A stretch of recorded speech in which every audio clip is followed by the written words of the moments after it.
Hey guys, welcome back to the channel पर आप सभी लोगों का एक बार फिर से स्वागत है। तो आज की इस वीडियो से हम शुरू करने जा रहे हैं एनसीईआरटी। ये क्लास 6 की एनसीईआरटी है जो कि मैंने आप लोगों के लिए मेन मेन पॉइंट बहुत ही अच्छे से यहाँ पर किए हैं, जो कि आप देख सकते हैं। मैंने इस तरीके से पूरी बुक को इस तरीके से हाईलाइट किया है। ये 34 पेजेस हैं और इसमें आपकी पूरी जो 6 क्लास की एनसीईआरटी है, जो भी उसमें इंपॉर्टेंट है वो यहाँ पर सभी कवर किया गया है। एक एक छोटी छोटी टर्म किसको क्या कहते हैं एग्जाम्पल्स के साथ, और जहां जहां पिक्चर जरूरी है वहां पे मैंने पिक्चर्स भी लगाई हैं।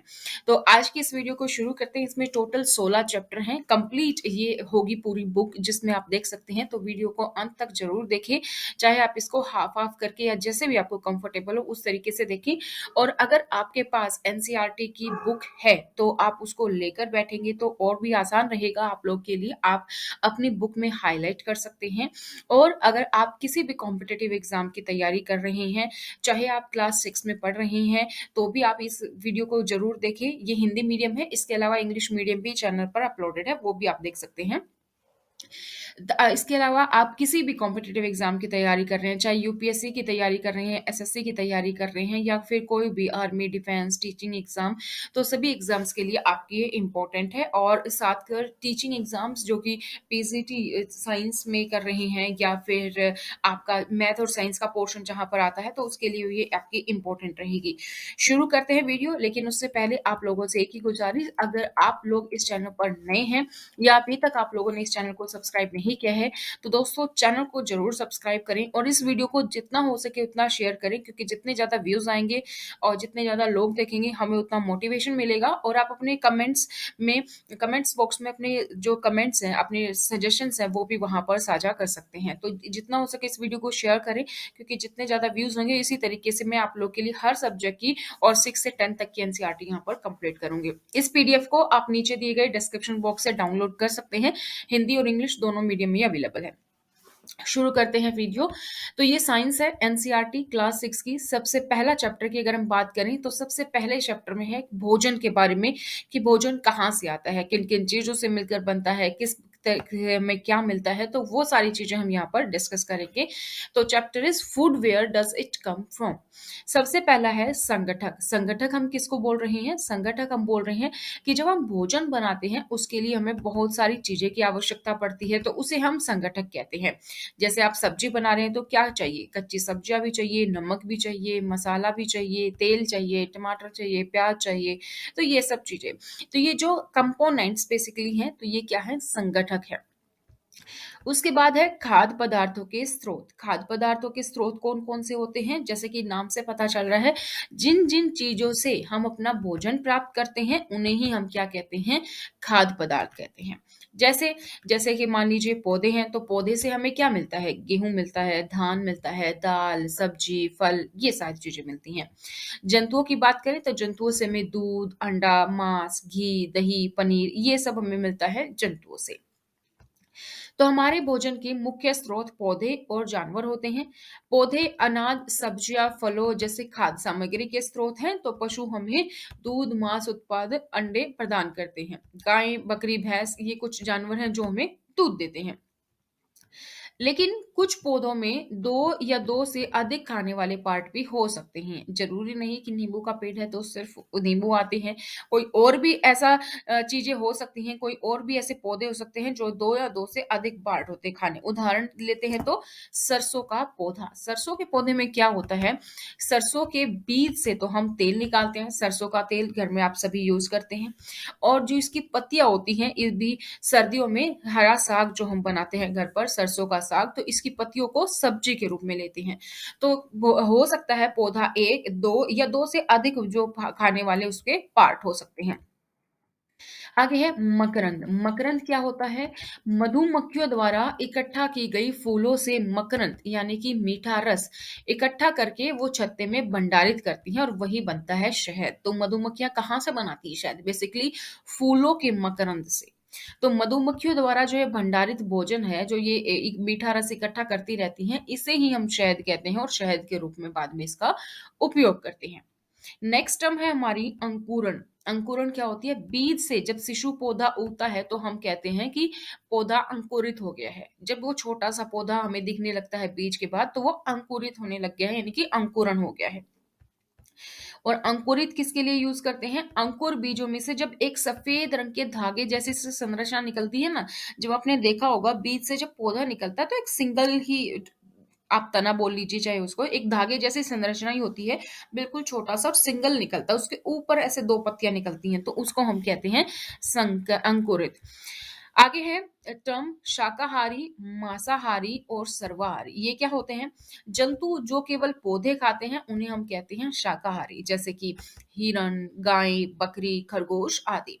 और जो जानवर केवल जानवरों को खाते हैं उन्हें हम कहते हैं मांसाहारी, जैसे शेर, बाघ, लोमड़ी। शेर कभी आपको घास खाता हुआ नहीं मिलेगा, राइट? तो वो मांसाहारी है। लेकिन इंसान क्या है? इंसान है सर्वाहारी, क्योंकि पौधे भी खाता है और जंतु दोनों को खाता है। तो ये मनुष्य हो या गोवा, कुत्ता, ये सब क्या है? ये सर्वाहारी है। ये तो हमारा था फर्स्ट चैप्टर, जिसमें कि जो मेन मेन टर्म्स थी वो मैंने सारी आपको बता दी है। संगठक, खाद्य पदार्थों के स्रोत के बारे में हमने जाना, अंकुरण, अंकुरित क्या होता है वो हमने जाना, और सर्वाहारी, मांसाहारी और शाकाहारी टर्म के बारे में जाना। तो आपका जो फर्स्ट चैप्टर है उसमें इतना ही इंपॉर्टेंट है। अब हम चलते हैं सेकंड के बारे में। यहाँ पर हम भोजन के घटक के बारे में जानेंगे, यानी कि कंपोनेंट्स ऑफ फूड। यहाँ पे हम डिटेल में जानेंगे। जो हम सुनते हैं प्रोटीन, कार्बोहाइड्रेट्स, वसा, विटामिन, उन सब चीजों के बारे में हम यहाँ पर जानने वाले हैं।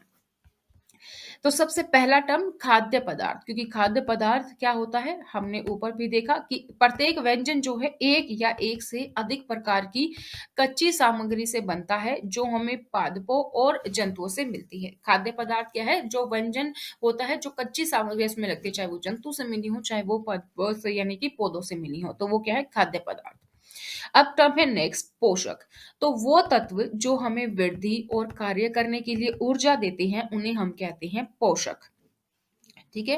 तो जब हम खाना खाते हैं उससे क्या मिलता है? हमारी वृद्धि होती है, कार्य करने के लिए हमें एनर्जी मिलती है, ऊर्जा मिलती है, तो ये है क्या है? पोषक है। और पोषक तत्व हम किसे कहते हैं? कार्बोहाइड्रेट्स, प्रोटीन, वसा, विटामिन या खनिज लवण, ये सब क्या होते हैं? पोषक तत्व होते हैं। तो जो भी हम खाना खाते हैं और उससे हमें वृद्धि और एनर्जी मिलती है, वो तो है कि हमें पोषक मिल रहा है। लेकिन उस खाने में ऐसे कौन से तत्व हैं जिससे हमें पोषक मिलता है? वो हमारे पोषक तत्व हैं, जैसे कार्बोहाइड्रेट्स, प्रोटीन, वसा, विटामिन, फाइबर्स, खनिज लवण, ये सब चीजें। अब आगे देखते हैं। तो भोजन में जो विभिन्न पोषक तत्वों के परीक्षण है उसके लिए आप कैसे कर सकते हैं? हमारे भोजन में पाए जाने वाले कार्बोहाइड्रेट्स स्टार्च और चीनी के रूप में होते हैं। तो कार्बोहाइड्रेट्स किस रूप में होगा? स्टार्च के रूप में होगा और चीनी के रूप में होगा। स्टार्च आयोडीन परीक्षण में नीला रंग दिखाता है। आयोडीन परीक्षण अगर आप करेंगे स्टार्च का तो वो नीला रंग हो जाएगा। प्रोटीन के लिए अगर आप टेस्ट करते हैं तो copper sulphate plus caustic soda क्या हो जाएगा? ये बैंगनी रंग हो जाएगा। और अगर आप फैट यानी कि वसा के लिए टेस्ट करते हैं तो कागज पर आपको तैलीय धब्बे लपेटे हुए मिलेंगे। उदाहरण के तौर पर आप बाहर मार्केट में समोसे, पकोड़े खाते हैं, तो आप जब भी लेते हैं अगर आपने बाहर रेडी पर खाए तो वो न्यूज़पेपर देते हैं और न्यूज़पेपर पूरा क्या हो जाता है? तैलीय हो जाता है, ऑयली हो जाता है, तो वो क्या है? फैट है। या आप कहीं बाहर भी खा रहे हैं तो आप क्या करते हैं? टिश्यू लेके ऐसे टैप टैप करते हैं तो वो ऑयली हो जाता है, तो वो क्या है? फैट है। ये कुछ टेस्ट हैं जो आपको याद रखने हैं। ये आपके कॉम्पिटिटिव एग्जाम में पूछे जा सकते हैं कि अगर आप प्रोटीन के लिए टेस्ट करेंगे तो कौन सा कलर होगा, फैट के लिए टेस्ट करेंगे तो क्या होगा, तो ये भी आपको याद रखने जरूरी है। अब है विभिन्न पोषक तत्व हमारे शरीर के लिए क्या करते हैं। ये मैंने यहाँ पर पूरा शॉर्ट में बनाया है, तो आप यहाँ पे बहुत ही अच्छे से इसको रिविजन कर सकते हैं। कार्बोहाइड्रेट से हमें क्या मिलती है? ऊर्जा मिलती है, और मुख्य स्रोत क्या है? चावल है। वसा से हमें क्या मिलती है? ऊर्जा। अब वसा से भी ऊर्जा मिलती है, कार्बोहाइड्रेट से भी ऊर्जा मिलती है, तो वसा कार्बोहाइड्रेट से अधिक ऊर्जा प्रदान करती है, ये भी आपको पता होनी चाहिए। लेकिन क्या है? वसा थोड़ा सा लेट रिएक्ट करती है। जैसे कि मान लीजिए कभी किसी भी इंसान को क्या हो जाता है? वीकनेस होती है, लेकिन हम उसको घी तो नहीं खिलाने जाते। अगर उसको ज्यादा वीकनेस हो तो हम उसको क्या देते हैं? Glucose D. क्यों? क्योंकि वो ज्यादा जल्दी रिएक्ट करेगा और घी को रिएक्ट करने में टाइम लगेगा। वसा और कार्बोहाइड्रेट्स दोनों ही जो भोजन होते हैं उनको हम कहते हैं ऊर्जा देने वाले खाद्य पदार्थ हैं ये। अब है विटामिन ए। विटामिन ए से हमारी आंखें स्वस्थ होती हैं, हमारी स्किन अच्छी होती है। तो ये मिलता है हमें विटामिन ए मछली से, दूध से, गाजर से। विटामिन सी की बात करें तो ये हमें रोग से लड़ने की शक्ति देते हैं और ये हमें मिलता है नींबू, संतरा, टमाटर से। विटामिन डी हड्डियों और दांतों के लिए कैल्शियम का उपयोग करने में शरीर की मदद करते हैं और ये मिलते हैं हमें मछली, मक्खन, दूध, अंडों से। प्रोटीन की बात करें तो प्रोटीन शरीर की वृद्धि और मरम्मत करता है और ये हमें मिलता है अंडे, पनीर, मछली और सोयाबीन से। अब यहाँ तक अगर आप देखेंगे तो एक तरीके से आपका चैप्टर मैंने यहाँ पर कंप्लीट कर दिया है, यहाँ पर हो गया है कंप्लीट। अगर आप शॉर्टकट में बहुत ही अच्छे से इसको याद रखना चाहते हैं, अब ये जो हमने शॉर्टकट में लिखा है इसी को मैंने आप लोग के लिए नीचे डिटेल फॉर्म में लिखा है ताकि आपको ये ना लगे कि चैप्टर इतना छोटा है। तो यहाँ पे आप देख सकते हैं कार्बोहाइड्रेट्स, हमारे भोजन में पाए जाने वाले मुख्य कार्बोहाइड्रेट्स कौन कौन से होते हैं? मंड होता है और शर्करा होता है। कार्बोहाइड्रेट से हमें क्या मिलता है? ऊर्जा मिलती है। स्रोत क्या है? चावल है, उसके साथ ही गेहूं है, आलू है, शकरकंदी है, मक्का, पपीता, ये सब क्या है? कार्बोहाइड्रेट्स के स्रोत है। इसी तरीके से हम बात करें प्रोटीन की, तो प्रोटीन का अगर आप टेस्ट करते हैं तो आपको कौन सा कलर मिलेगा? बैंगनी रंग मिलेगा। तो बैंगनी रंग खाद्य पदार्थ में प्रोटीन की उपस्थिति दर्शाता है। प्रोटीन किस लिए आवश्यकता है? शरीर की वृद्धि और स्वस्थ रहने के लिए। अब प्रोटीन के स्रोत की बात करें तो जो आप घर में चना, मटर, राजमा, मूंग, सोयाबीन खाते हैं, इन सबसे प्रोटीन मिलता है। साथ ही मांसाहारी लोग जैसे मांस, अंडे, मछली खाते हैं, उससे भी प्रोटीन मिलता है और दूध, पनीर से भी प्रोटीन मिलता है। अब नेक्स्ट है वसा। कागज पर अगर तेल का धब्बा दिखाई देता है तो इट मीन्स क्या है? वसा है। वसा क्या करती है? वसा भी हमारे शरीर को ऊर्जा देती है। अब वसा के स्रोत देखिए तो कोई भी ऐसी चीज जहां से आपको तेल की फील की तेल हो सकता है, जैसे मूंगफली है, मूंगफली में से भी तेल निकलता है। तिल है, तिल से भी तेल निकलता है। गिरी मतलब बादाम, तेल जंतु से। अंडे है, मछली, मांस, दूध, घी, ये सब क्या है? ये वसा के स्रोत है। आगे हम देखते हैं विटामिन के बारे में। तो विटामिन कई प्रकार के होते हैं, इनको आप अलग अलग नाम से जानते हैं। Vitamin A, B, C, D, E, K, इस तरीके से आप जानते हैं। लेकिन जो बी है, विटामिन बी, उनका पूरा एक ग्रुप होता है 1 से लेकर 12 तक। तो इस समूह को हम क्या कहते हैं? विटामिन बी कॉम्प्लेक्स कहते हैं, जो कि हम आगे की जो एनसीईआरटी आएंगे, आगे की क्लास की, उसमें हम डिटेल में देखेंगे। हमारे शरीर में अल्प मात्रा में इसकी आवश्यकता होती है। अब आप में से बहुत सारे लोग ऐसे हो सकते हैं जिनको लगेगा कि यहाँ पे जो मैंने लिखा है या जो हम पढ़ा रहे हैं उस टॉपिक में और सारी चीजें होनी चाहिए थी, जैसे कि विटामिन विटामिन के बारे में और कुछ बहुत सारी चीजें होनी चाहिए थी, किसको क्या बोलते हैं, कौन सा रोग होता है, क्या चीजें। तो आप ये समझ के चले कि ये हम 6 क्लास की एनसीईआरटी कर रहे हैं, तो जैसे जैसे एनसीईआरटी की क्लासेस बढ़ती जाएंगी उसी उसी तरीके से उस टॉपिक पर एलिब्रेशन भी बढ़ती जाएगी, उस पर डिस्कशन भी बढ़ता जाएगा, तो वो उसके अकॉर्डिंग ही होगा। यहाँ पे मैंने सिर्फ उतना ही आप लोग को बताया जो कि क्लास 6 की एनसीईआरटी में है। अब विटामिन ए क्या करता है? विटामिन ए हमारी त्वचा और आंखों को स्वस्थ रखता है। विटामिन सी रोगों से लड़ने में हमारी सहायता करता है। विटामिन डी हमारी अस्थियों और दांतों के लिए कैल्शियम का उपयोग करने में हमारे शरीर की सहायता करता है। और विटामिन डी हमें कहाँ से मिलता है? सनलाइट से, सूर्य के प्रकाश से। आगे है खनिज लवण। खनिज लवण क्या करता है? हमारी शरीर के उचित विकास करता है और अच्छे स्वास्थ्य के लिए खनिज लवण की आवश्यकता होती है, जैसे कि खनिज लवण आयोडीन, आयोडीन यानी कि नमक में मिलता है आयोडीन। अदरक है, ठीक है। फास्फोरस में दूध, केला, गेहूं है। लोहे के स्रोत में पालक है, सेब है, यकृत है। कैल्शियम मिलता है दूध, अंडे से। तो ये सब क्या है? ये हमारे खनिज लवण है। आगे हम बात करते हैं रुक्षांश की। रुक्षांश क्या होते हैं? हमारे शरीर को आहारी रेशों और जल की भी आवश्यकता होती है, तो जो आहारी रेशे होते हैं उनको हम जानते हैं रुक्षांश के नाम से। और ये हमें कहाँ से मिलते हैं? साबुत अनाज हो गया, दाल, आलू, ताजे फल और सब्जियां, इनसे मिलते हैं। रुक्षांश क्या होते हैं? बिना पचे भोजन को बाहर निकालने में हमारी शरीर की सहायता करते हैं। जल भोजन में उपस्थित पोषकों को अवशोषित करने में हमारे शरीर की सहायता करते हैं। यह कुछ अपशिष्ट पदार्थों जैसे कि मूत्र और पसीने को भी शरीर से बाहर निकालने में मदद करते हैं। अब आहार क्या होता है? आहार जो भी हम पूरे दिन में जो कुछ भी खाते हैं वो क्या है? हमारा आहार ही है। लेकिन अगर उसको हम संतुलित करके खाएं तो वो हमारा हो गया संतुलित आहार। संतुलित करने से मतलब क्या है? कि हमारे शरीर की वृद्धि और अच्छे स्वास्थ्य बना रहे उसके लिए हमारे आहार में वो सभी पोषक तत्व उचित मात्रा में होनी चाहिए जिसकी हमारे शरीर को आवश्यकता है। आजकल आप बहुत ज्यादा सुनते हैं डाइट, डाइट पे हूँ मैं, ठीक है? कैलोरी मुझे इनटेक जो है वो अच्छे से लेनी चाहिए, वो क्वांटिटी सही होनी चाहिए, आपको बाहर का जंक फूड ज़्यादा नहीं खाना चाहिए। तो एक भोजन संतुलित वो होता है जिसमें कि सभी पोषक तत्व उचित मात्रा में हो। हमारे इस शरीर को जितनी प्रोटीन की ज़रूरत है उतना ही हम प्रोटीन ले रहे हैं, जितनी कार्बोहाइड्रेट्स की ज़रूरत है उतना ही हम कार्बो ले रहे हैं, जितने फैट की ज़रूरत है उतना हम फैट ले रहे हैं। तो अगर वो सारी क्वांटिटी उचित मात्रा में हुई, तो वो भोजन हमारा हो गया संतुलित आहार। और जैसे हम बच्चों को बताते हैं, एक नॉर्मल जो स्टार्टिंग से जब हम शुरू करते हैं बच्चों को क्लास में जब भी संतुलित आहार का चैप्टर आता है तो हम क्या बोलते हैं? एक ऐसा भोजन जिसमें कि सभी पोषक तत्व उचित मात्रा में हो। जैसे कि आपके आप खाना खा रहे हैं तो उसमें आपके पास रोटी भी है, आप सलाद भी लिया आपने, अपने दाल भी ली है, आपने दही ली है, आपने सूखी सब्जी भी ली है, आपने मीठा भी लिया है, तो वो सारी चीज़ें क्या हो गई? एक संतुलित आहार की तरीके से। अब जैसे देखते हैं, जैसे दालें हों, मूँगफली हों, सोयाबीन, अंकुरित बीज, मूँग, चना, तो दालों में से कुछ होना चाहिए। उसके अलावा केला, पालक, सत्तू, गुड़, फल, सब्जियाँ आदि, ये सब क्या है? ये सब संतुलित आहार में आता है। अब यहाँ पे एक टेबल दी गई है जो आप यहाँ पर कर लेंगे, देख लेंगे। ये टेबल मैंने सारी एनसीईआरटी की जो भी पिक्चर्स हैं, वो सब मैंने एनसीईआरटी की जो बुक है, वहीं से मैंने आपके लिए कॉपी पेस्ट की है ताकि आप लोग को आसानी रहे। जैसे विटामिन ए की बात करें, तो विटामिन ए से क्या होता है, आपकी देखने की शक्ति जो है वो क्षीण होती है, यानी कि आंखों की रोशनी कमजोर होती है। तो इसके लक्षण क्या होंगे? कमजोर दृष्टि होगी, रात में या अंधेरे में आपको कम दिखाई देगा, कभी कभी पूरी तरीके से दिखाई देना बंद हो जाएगा। विटामिन बी वन की बात करें तो बेरी बेरी दुर्बल पेशियां और काम करने के ऊर्जा में जो है वो कमी आ जाती है इससे। विटामिन सी की कमी से कौन सा रोग होता है? सक्कर, मसूड़ों से खून निकलना, घाव भरने से अधिक समय का लगना। तो यहाँ से क्वेश्चन आपका मोस्टली देखने को मिलता है, किससे कौन सा रोग होता है, तो ये आप जरूर याद रखें। विटामिन डी की बात करें तो विटामिन डी से होता है रिकेटस और अस्थियों का मुलायम होकर क्या होता है? मुड़ जाती हैं।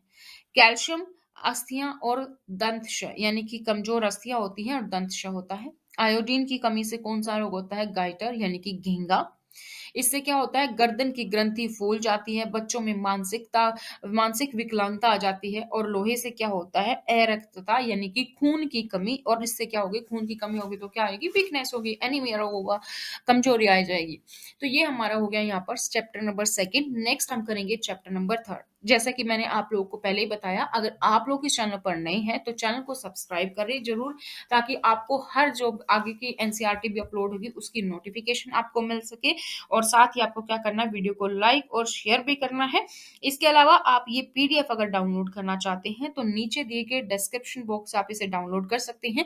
वहां ये हिंदी और इंग्लिश दोनों में ही अवेलेबल है। नेक्स्ट हम करते हैं दोस्तों चैप्टर नंबर थर्ड की तरफ हम बढ़ते हैं।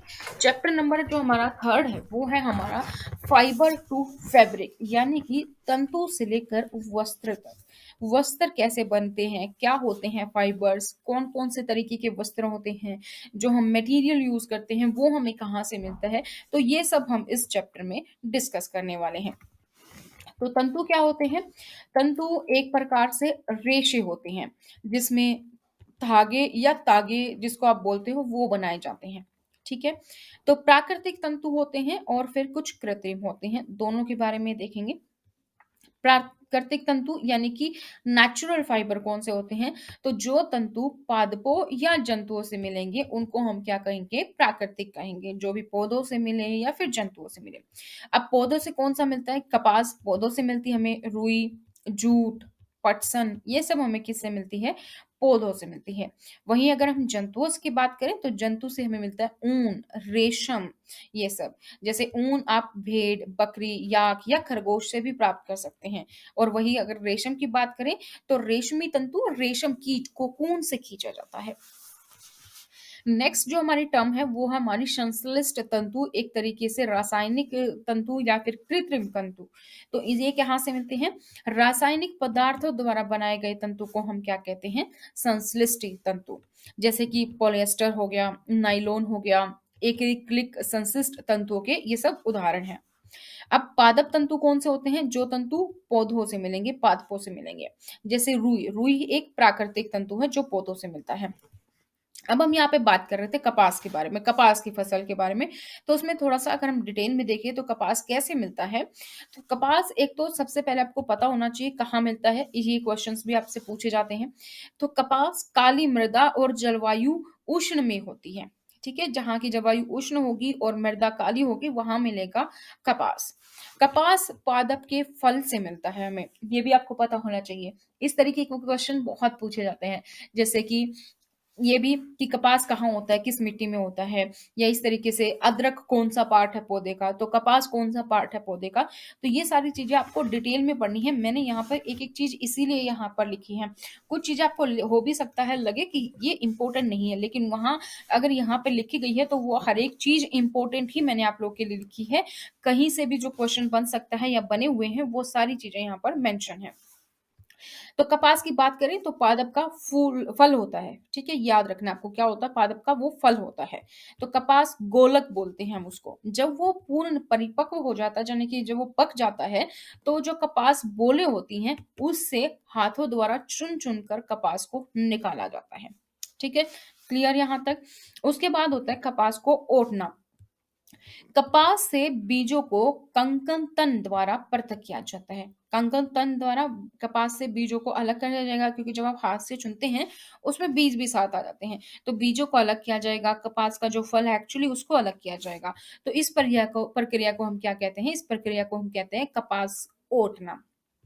और आजकल कपास ओटने के लिए क्या किया जाता है, मशीनों का प्रयोग किया जाता है। जब वो कपास हमारा निकल जाएगा अच्छे से, जो अच्छी क्वालिटी होगी, बीज बीज सब हटा के, तो उसको हम यूज में लेके आएंगे। तो इस कपास से ही आपको पता होना चाहिए कपास किस मिट्टी में होता है, कपास जो है वो पौधे का कौन सा फल होता है, और कपास ओटना क्या होता है। ये सारी चीजें आपको टर्म यहाँ पर पता होनी चाहिए। इसी तरीके से नेक्स्ट हम पढ़ेंगे पटसन के बारे में। पटसन के बारे में क्या है कि तंतु को पटसन पादप के तने से प्राप्त होता है। तो पटसन कहाँ से आता है, जैसे कपास फल से आता है उसी तरीके से पटसन हमें पौधे के तने से मिलता है। भारत में इसकी खेती वर्षा ऋतु में की जाती है। भारत में पटसन कहाँ मिलेगा, पश्चिमी बंगाल में मिलेगा, बिहार, असम, ज्यादातर यहीं मिलता है। तो फसल कटाई के पश्चात पादपों के तने को कुछ दिनों तक क्या किया जाता है, जल में डुबो कर रखा जाता है। फिर पटसन तंतुओं से हाथों द्वारा इसको अलग कर दिया जाता है। तो यहाँ पे भी जितने भी क्वेश्चंस बन रहे हैं वो सभी आपको पता होने चाहिए। कहाँ कहाँ पटसन मिलता है, कौन से पौधे के कौन से भाग से मिलता है, किस ऋतु में होता है, और पटसन को कैसे निकाला जाता है। ठीक है, नेक्स्ट है, अब तंतु तो हमें पता चल गया, कपास हमें पता चल गया, हमें पटसन निकाल लिया। अब इनको वस्त्र कैसे बनाएंगे, वो भी तो बनाना है। तो सबसे पहले जो स्टेप होता है उसको हम बोलते हैं कताई। रेशों से हम क्या करेंगे, धागा बनाएंगे। जो हमारे रेशे हैं उनसे धागा बनेगा। तो ये रेशों से धागा बनाने की जो प्रक्रिया है उसको हम कहते हैं कताई। जैसे हम बोलते हैं ना नॉर्मल लैंग्वेज में कातना, तो कताई। इस प्रक्रिया में क्या होता है, रुई के एक पुंज से रेशों को खींचकर ऐंठते हैं, जिससे रेशे आसपास आ जाते हैं और एक धागा बनाते हैं, तो काटते हैं। जो आपने आज के आसपास रजाई बनाने वाले देखे होंगे तो वहां पे इस प्रक्रिया को आपने देखा होगा। नहीं देखा है तो एक बार जरूर गौर से जरूर देखिएगा, वहां पे आपको ये सारे स्टेप्स देखने को मिलेंगे। उसके बाद एक होती है तकली। तकली क्या होती है, कताई के लिए एक सरल युक्ति हस्त तकवा का उपयोग किया जाता है। जो कताई करते हैं उसके लिए जो औजार हम यूज करते हैं हस्त तकवा, उसको हम क्या कहते हैं, उसको हम बोल रहे हैं तकली। चरखा। चरखा भी क्या होता है, हाथ से प्रचलित कताई में उपयोग होने वाली एक अन्य युक्ति है। तो जैसे कताई का हम यूज करते हैं उसी तरीके से कताई के लिए हम चरखा भी यूज करते हैं। तो तागों की कताई का कार्य कताई मशीनों की सहायता से किया जाता है। धागे से बने वस्त्र बनाने की विधियां कौन कौन सी होती हैं, या तो आप बुनाई कर लीजिए या बंधाई कर लीजिए। अब हमें कताई की हमने या फिर हमने तकली से या चरखे से जब हमने काटा तो क्या मिल गया, हमें धागा मिल गया। अब धागे से वस्त्र कैसे बनेगा, दो तरीके हैं उसके, या तो बुनाई या फिर बंधाई। तो तागों के दो सेटों को आपस में व्यवस्थित करके वस्त्र बनाने की प्रक्रिया को हम क्या कह रहे हैं, बुनाई। और वस्त्रों की बुनाई कहाँ होती है, करखों पर होती है। करखे या तो हाथ पर हस्त प्रचलित या फिर विद्युत प्रचलित। विद्युत प्रचलित जो आपने देखा होगा आपके घर में जो स्वेटर्स बुन के आती हैं, जो आप लेके आते हैं मार्केट से स्वेटर, उसमें बहुत सारी ज्यादातर क्या होती है, मशीन से बनी हुई आती हैं। वही अगर आपके घर पे आपकी मम्मी बना रही है तो वो क्या हाथ से उस धागे को लेकर वस्त्र बना रही हैं। ये एग्जाम्पल आप याद रख सकते हैं। ठीक है, तो आगे चलते हैं नेक्स्ट चैप्टर। यहाँ पे हमारा थर्ड चैप्टर हुआ कंप्लीट। नेक्स्ट चैप्टर है सामग्री को समूह से छांटना, यानी कि शॉर्टिंग मटेरियल इनटू ग्रुप्स। कोई भी चीजें हैं अगर वो आपस में मिक्स हो गया तो आप उसको कैसे छांट सकते हैं, कौन कौन सी मैटर होते हैं, अ, ठोस है, द्रव है, गैस है, तो क्या क्या चीजें होती हैं जिससे कि हम मटेरियल को अलग अलग कर सकते हैं, कौन कौन सी विधियां होती हैं, उन सब के बारे में इस चैप्टर में हम देखने वाले हैं। तो हम आप अगर अपने आसपास देखेंगे तो हमारे आसपास की वस्तुएं अलग-अलग पदार्थों से बनी होती हैं। जैसे आप क्लासरूम की बात करें तो चॉक अलग है, ब्लैक बोर्ड अलग है, बेंच अलग है, इस तरीके से। आप मार्केट में भी जाके देखेंगे तो शॉप्स देखेंगे, आप कहीं पर रेहड़ी लगी है वो अलग से देखेंगे, कहीं पे आपकी कैब खड़ी है, कार खड़ी है वो अलग चीज़ें। तो बहुत सारी चीज़ें आपको आस-पास में दिखती हैं और सब आप देखेंगे सब अलग-अलग पदार्थों से बनी हुई आपको नज़र आती हैं। बहुत ही अलग-अलग चीज़ें आपको नज़र आती हैं। तो इन सभी वस्तुओं की आकृतियाँ, रंग अलग हो सकते हैं, ठीक है? और उसके गुण भी भिन्न-भिन्न हो सकते हैं। जैसे कि कोई काँच की बनी की हो सकती है, कुछ धातु की, कुछ प्लास्टिक, कागज़, मिट्टी की, तो ये सभी चीज़ों पर डिपेंड करता है। अलग-अलग चीज़ें आपको नोटिस करेंगे तो आपको पता चलेगा कि गुण में भी अलग होती हैं और रंग में भी अलग होती हैं। अब वस्तु क्या होती है? हम वस्तुओं की बात करें तो वस्तु है क्या? वस्तु क्या है बेसिकली एक ही पदार्थ से बनी हो सकती है या फिर एक से कई अधिक पदार्थों से भी बनी हो सकती है। जैसे हम एग्ज़ाम्पल लेते हैं कार का, उसमें उसकी जो बॉडी है उसका मेटल अलग होगा, ठीक है? सीट के लिए सीट कवर वो उसमें फैब्रिक लगा हुआ है। इसी तरीके से जब हम स्टीयरिंग की बात करते हैं तो वहाँ पे हमारा प्लास्टिक लगा हुआ है। तो इस तरीके से क्या है अलग-अलग चीज़ों से बनी हुई है। वही अगर आप अपने घर में चाय पीते हैं, तो चाय का कप क्या है? बेसिकली एक ही मटेरियल से पूरा बना हुआ आपको दिखाई देता है या फिर चॉक है, चॉक भी एक ही मटेरियल से बना हुआ दिखाई देता है। तो ये एग्ज़ाम्पल है इस तरीके से कि एक ही पदार्थ से भी बन सकती है या एक से अधिक पदार्थों से भी बनी हो सकती है। अब हम बात कर रहे हैं पदार्थ, अब ये पदार्थ जो टर्म आ गई, अब ये पदार्थ क्या है फिर? पदार्थ है प्रत्येक वस्तु जिसका कोई भी भार होगा या द्रव्यमान होगा, वह क्या करेगी? वह स्थान घेरती है, तो पदार्थ कहलाती है। पृथ्वी में पदार्थ जो है 3 अवस्थाओं में पाए जाते हैं, ठोस, द्रव और गैस, ठीक है? कोई भी वस्तु है जो स्थान घेरती है, जिसका कोई भार होता है, वो क्या कहलाती है? पदार्थ कहलाती है। अब बात करते हैं कौन-कौन से होते हैं, ठोस किसे कहते हैं, द्रव किसे कहते हैं, गैस कहते हैं किसे कहते हैं। सब लोगों ने सुना होगा। तो पदार्थ की वह अवस्था जिसमें आकार व आयतन दोनों निश्चित होते हैं, ठोस कहलाता है। जिसका आकार भी निश्चित होगा, आयतन भी निश्चित होगा। एग्ज़ाम्पल के तौर पर आप लेंगे आपका मोबाइल फ़ोन, आकार निश्चित है, ठीक है? उसका आयतन भी निश्चित है, तो वो क्या है? वो ठोस है। जैसे कि लकड़ी भी हो सकती है, लोहा भी हो सकता है, बर्फ का टुकड़ा भी। उसके आगे द्रव, द्रव्य क्या होते हैं? पदार्थ की वह अवस्था जिसकी आकार निश्चित होता है और आयतन आकार तो अनिश्चित होगा लेकिन आयतन निश्चित होगा। जैसे पानी आप बोतल में डालिए तो बोतल की शेप ले लेगा, आप ग्लास में डालिए ग्लास की शेप ले लेगा, आप कप में डालिए कप की शेप ले लेगा। तो क्या है उसका आकार निश्चित नहीं है लेकिन आयतन जितना जितना पानी है उतना तो पानी तो उतना ही रहेगा। आप उसको किसी भी बर्तन में डालिए, बस क्या होगा उसकी बर्तन के अकॉर्डिंग आकार बदल जाएगा। तो पानी, तेल, अल्कोहल ये सब द्रव के एग्ज़ाम्पल हैं। उसके आगे है हमारा गैस। गैस क्या होता है? पदार्थ की वह अवस्था जिसमें आकार और आयतन दोनों ही अनिश्चित होते हैं। गैस आपने देखी है, कभी आप फ़ील करेंगे आप जैसे आपके घर में जो सिलेंडर होता है उसकी अगर स्मेल आ रही है तो आपको दूर तक आ जाती है। मतलब आप बैठोगे जैसे-जैसे नज़दीक आएँगे स्ट्रॉन्ग स्मेल होती है। आप बाहर भी बैठे होंगे अपने घर के तो आपको स्मेल आ जाती है। तो वो स्मेल का क्या है? आकार और आयतन उस चीज़ की गैस की निश्चित नहीं है। तो इसी तरीके से जैसे हवा आप फ़ील करते हैं, ऑक्सीजन, कार्बन डाइऑक्साइड, तो ये सब क्या है? गैस के एग्ज़ाम्पल हैं। हम अपने दैनिक जीवन में कई वस्तुओं का उपयोग करते हैं और कई वस्तुओं का उपभोग भी करते हैं, पर हर वस्तु अलग-अलग प्रकार की होती है। अब हम बात करते हैं पदार्थों के गुणों के बारे में। तो किसी पदार्थ को बनाने में किसी पदार्थ का चयन करना है उस पदार्थ के गुणों और उपयोग की जाने वाली वस्तु के प्रयोजन पर निर्भर करता है। अब आपके घर में लगा मिरर, वो मिरर प्लास्टिक का तो नहीं बना सकते, फिर वो जो मिरर का पर्पज़ है वो सॉल्व नहीं होगा, आप अपना फेस उसमें देख नहीं पाएँगे, राइट? तो कोई भी चीज़ जो बनानी है उस पे डिपेंड करता है कि उस पदार्थ का गुण क्या है, उसका उपयोग क्या है और उसके बाद हम उसका बनाते हैं। अब जो पदार्थ के गुण हैं वो देख लेते हैं। सबसे पहला आता है अपीयरेंस यानी कि दिखावट। पदार्थ क्या होते हैं, एक दूसरे से अलग अलग दिखाई देते हैं। जैसे लकड़ी को आप देखेंगे तो लोहे से बिल्कुल अलग दिखाई देती है। अब कुछ होते हैं चमकदार, खुरदरे, चिकने, कठोर, कोमल, ये भी होते हैं। अब कोमल, कठोर ये क्या होते हैं? कोमल वो जो आसानी से संपीड़ित किया जा सके, खरोचा जा सके, आप उसको दबा सके। आप पनीर लीजिए, पनीर क्या है? कोमल पदार्थ है। आप उसको खरोच भी सकते हैं, उसको दबा भी सकते हैं, उसको अलग अलग भी कर सकते हैं। तो वो क्या है हमारा? कोमल पदार्थ। कठोर पदार्थ वो पदार्थ जिसे संपीड़ित करना कठिन होता है। एक भारी लकड़ी का एक जो है जो ब्लॉक है उसको आप ना तो दबा सकते हैं, ना खरोच सकते हैं और ना ही अलग कर सकते हैं सिंगल हैंडेड। अगर बहुत ही भारी ब्लॉक है तो उसके लिए आपको किसी ना किसी चीज की जरूरत पड़ेगी, तो वो क्या है? आपका कठोर है। धातु क्या होती है? धातु वो पदार्थ जिनमें इस प्रकार की द्युति होती है वे धातु कहलाते हैं, जिसमें कि द्युति होती है। जैसे कि लोहा है, तांबा है, एल्यूमिनियम है, सोना है, ये सब क्या है? धातु। विलेय, कुछ पदार्थ जल में घुल जाते हैं और जो जल में घुल जाएंगे हम उसको क्या बोलेंगे? विलयनशील है, ये विलेय है। तो पानी में जैसे नमक घुल जाता है। अविलेय की बात करें तो कुछ पदार्थ जल के साथ मिश्रित नहीं होते, नहीं घुलते। जैसे कि पानी में अगर आप धूल मिलाओगे तो मिट्टी मिलाओगे तो नहीं घुलेगी, नीचे बैठ जाएगी।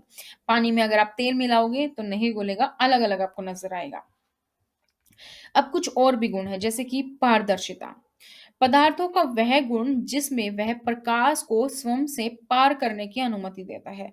यानी कि कोई ऐसा पदार्थ जिसमें से जो प्रकाश है वो पार हो जाए, आर पार हो जाए, उसको हम क्या कहते हैं? कि ये चीज क्या है? पारदर्शी है। पारदर्शिता है इसमें। अब पारदर्शी क्या है? वो पदार्थ है जिसके आर पार आप देख सकते हैं, उसको हम पारदर्शी पदार्थ कहते हैं। और पारदर्शी गुण क्या है? कि वो जो प्रकाश को स्वयं से पार होने की अनुमति दे। तो अगर आप किसी पदार्थ को ले लें जिसके आर पार देखा जा सकता है तो वो पारदर्शी है। जैसे कि प्रकाश भी इसमें आर पार जा सकता है, जैसे कांच है, जल है, वायु है। नेक्स्ट है अपारदर्शी। क्या होता है? अब पारदर्शी का उल्टा ए लग गया तो यानी कि उससे अब उल्टा, तो वो पदार्थ जिनमें से होकर आप वस्तु के आर पार नहीं देख पाओगे वो होता है अपारदर्शी। जैसे कि लकड़ी, धातु, पेपर, ये सब चीजें। एक होता है पारभासी, जिसमें आपको आभास हो रहा है कि जा रहा है प्रकाश, ठीक है। तो वो पदार्थ जिसके आपकी वस्तु को आर पार तो देख सकते हैं परंतु स्पष्ट रूप से नहीं देख सकते, उसको हम क्या कहते हैं? पारभासी। जैसे कि बटर पेपर, मोटी कांच, तो वो क्या है? पारभासी। अब इस चैप्टर में एक प्रिंसिपल भी दिया गया है जो कि है प्रिंसिपल ऑफ आर्किमिडीज, आर्किमिडीज का सिद्धांत। तो ये सिद्धांत क्या कहता है? आर्किमिडीज का सिद्धांत कहता है कि जब कोई वस्तु किसी धर्म में पूरी तरीके से या फिर आंशिक रूप से यानी कि आधी डूबी हो तो उसके भार में कमी का आभास होता है।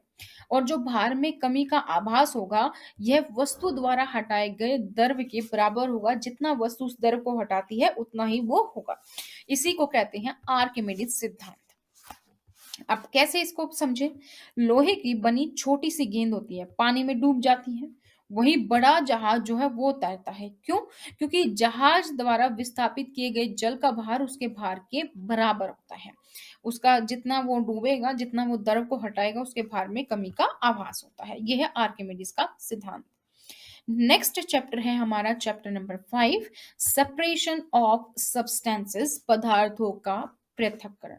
तो उससे पहले अगर अभी तक भी चैनल को सब्सक्राइब नहीं किया है तो चैनल को सब्सक्राइब करो, बेल आइकन को प्रेस करो, वीडियो को लाइक और शेयर करो। और साथ ही ये पीडीएफ नीचे दिए गए डिस्क्रिप्शन बॉक्स से आप इसको डाउनलोड कर सकते हैं। हिंदी और इंग्लिश दोनों में अवेलेबल है। जल्द ही ये सारी की सारी आपको चीजें मिल जाएंगी। सारी की सारी पीडीएफ भी आपको जल्द ही मिल जाएंगी। मिश्रण क्या होता है? सेपरेशन ऑफ पदार्थ। अब कुछ चीज इकट्ठी होगी फिर हम उसको अलग अलग करेंगे, तो वो प्रक्रिया क्या है वो हम इस वीडियो में देखने वाले हैं, वो इस चैप्टर में हम देखने वाले हैं। मिश्रण क्या होता है? Mixture basically.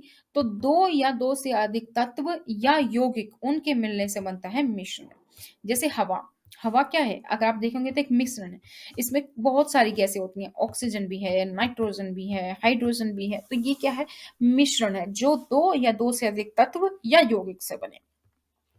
अब किसी भी पदार्थ का अगर आप उपयोग करते हो तो उसमें हानिकारक या फिर जो भी उपयोग वाले पदार्थ नहीं है उसको आप अलग करते हो। जैसे कि आजकल तो हालाँकि बहुत कम अपने गाँव में देखा होगा, तो जो हम चावल लेके आते हैं या हम जो किसान होते हैं वो चावल जब मतलब अपना निकालते हैं और उसको रखते हैं, तो वो क्या करते हैं हाथ से बीन-बीन के जो वो रह जाते हैं चावल में, जो क्या बोलते हैं यार उसको? चावल का जो वो कवर सा होता है ग्रे-ग्रे कलर का, तो उसको क्या करते हैं हाथ से निकालते हैं। तो वो क्या है जो वो अनुपयोग है, वो हानिकारक है, तो उसको हम अलग-अलग से इस तरीके से निकालते हैं। तो क्या है कि जो भी हानिकारक या अनुपयोगी पदार्थ होगा उसको अलग से निकाला जाता है। जैसे कि दाल में से हम कई बार छाँटते हैं, कोई कंकड़-पत्थर तो नहीं है, तो इस तरीके से। अब ये जो पृथक्करण की विधियाँ हैं, ये क्या-क्या होती हैं? सबसे पहले होता है हस्टन, जिसकी हम अभी बात कर रहे थे। तो किसी भी मिश्रण से हानिकारक या अन्य उपयोगी पदार्थों को, जो अनुपयोगी है बेसिकली ये, अनुपयोगी पदार्थों को हाथ से चुनकर अलग करते हैं, तो उसको हम कहते हैं हस्तचयन पृथक्करण। जैसे कि गेहूँ, चावल, दाल से हम पत्थर निकालते हैं या भूसे को अलग करते हैं। आगे है नेक्स्ट थ्रेशिंग। थ्रेशिंग क्या होता है? सूखे पौधों की डंडियों, अनाज को पृथक करना है तो उसको क्या कहते हैं? थ्रेशिंग कहते हैं। या आपने देखा होगा बैलों की सहायता और मशीनों से प्रयोग किया जाता है। सूखे पौधों की डंडियों को अलग किया जाता है। गेहूँ को थ्रेशर में डालते हुए देखा होगा, तो ये वही एग्ज़ाम्पल है। एक नेक्स्ट है जो विधि, वो है निष्पावन। निष्पावन क्या है? पवन और वायु के झोंकों द्वारा किसी मिश्रण के अवयव को पृथक करने की विधि। जैसे किसान भूसे से अनाज इसी विधि से करते हैं। अगर आपने अपने घर में अपनी माता को, अपनी बहन को देखा हो, तो एक छाछ होता है, छलनी होती है, उससे हम क्या करते हैं, गेहूँ जो है उसमें से हम जो चीज़ें हैं, अगर गेहूँ में ज़्यादा ही आपको कण दिखाई दे रहे हैं, तो आप क्या करते हो, जहाँ पर हवा होती है, वहाँ पर आप एक ऊँचाई से छाछ की मदद से ऐसे गेहूँ को नीचे डालते हो। तो हवा से क्या होगा कि वो चीज़ें जो हैं, हवा के झोंके से जो उसमें भूसा है या जो भी चीज़ें हैं इस तरीके से मटीरियल, तो वो अलग हो जाता है। तो ये होगी हमारी कौन-सी? निष्पावन विधि। नेक्स्ट विधि है चालन। चालन क्या होती है?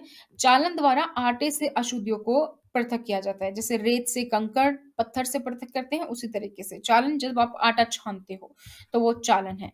नेक्स्ट अवसादन। अवसादन क्या होती है? किसी तरल मिश्रण में भारी ठोस पदार्थों के नीचे बैठने की प्रक्रिया को, कोई तरल मिश्रण है, उसमें भारी जो ठोस पदार्थ है, वो नीचे बैठ जाते हैं। तो जल की तली में भारी कण नीचे बैठ जाते हैं, उसको हम क्या कहते हैं? अवसादन कहते हैं। आप एग्ज़ाम्पल लीजिए चावल का, या फिर आप एग्ज़ाम्पल लेते हैं जो आप जब नवरात्रि रहते हैं जौ बोते हैं हम। तो हम क्या करते हैं या फिर किसी भी बीज को हम क्या करेंगे, हम जब वो होता है पानी में हम उसको डालेंगे, और पानी जो है उसमें डाल के पानी उस जो भी जो अगर हम ले रहे हैं, तो पानी हम उससे ज़्यादा डालते हैं। तो कुछ टाइम बाद क्या होगा कि जो सही बीज होंगे वो नीचे बैठ जाएँगे, और जो थोथे बीज होंगे जिसमें कि बीज नहीं है, एक्चुअली कवर है, वो ऊपर आ जाएँगे। फिर हम उसको ऊपर आराम से निकाल सकते हैं। तो ये अवसाधन का एग्ज़ाम्पल है। नेक्स्ट क्या है? निस्तारण। निस्तारण क्या होता है? रेत और जल के मिश्रण में रेत के भारी कण क्या होते हैं? तली में बैठ जाते हैं। तो निस्तारण विधि द्वारा जल को पृथक किया जाता है। तो जल के महीन कण को अलग करना, ये क्या है? निस्तारण। नेक्स्ट क्या है? निस्यदन। निस्यदन क्या होता है? मिश्रण पदार्थ में ठोस और द्रव को अलग करने की विधि को निस्दन कहते हैं। जैसे कि रेतीले जल से स्वच्छ जल को अगर अलग करना हो तो निस्दन है। नेक्स्ट वाष्पन। वाष्पन होती है जल को उसके वाष्प में परिवर्तन करने की प्रक्रिया को वाष्पन कहते हैं। जैसे कि सूर्य के प्रकाश से जल गर्म होकर वाष्पन द्वारा धीरे-धीरे वाष्प में बदल जाता है, तो ये क्या है? वाष्पन है। वाष्पन का एग्जाम्पल क्या है? नमक। तो सूर्य के प्रकाश से जब जल गर्म होता है तो वाष्पन द्वारा वो धीरे धीरे वाष्प में बदलता है। कुछ समय बाद जब क्या होगा, जल सारा वाष्प हो जाएगा, तो जो ठोस लवण नीचे बच जाता है, उस लवण के मिश्रण का अगर हम शोधन करते हैं तो हमें क्या मिलता है? सोल्ट, साधारण नमक प्राप्त होता है।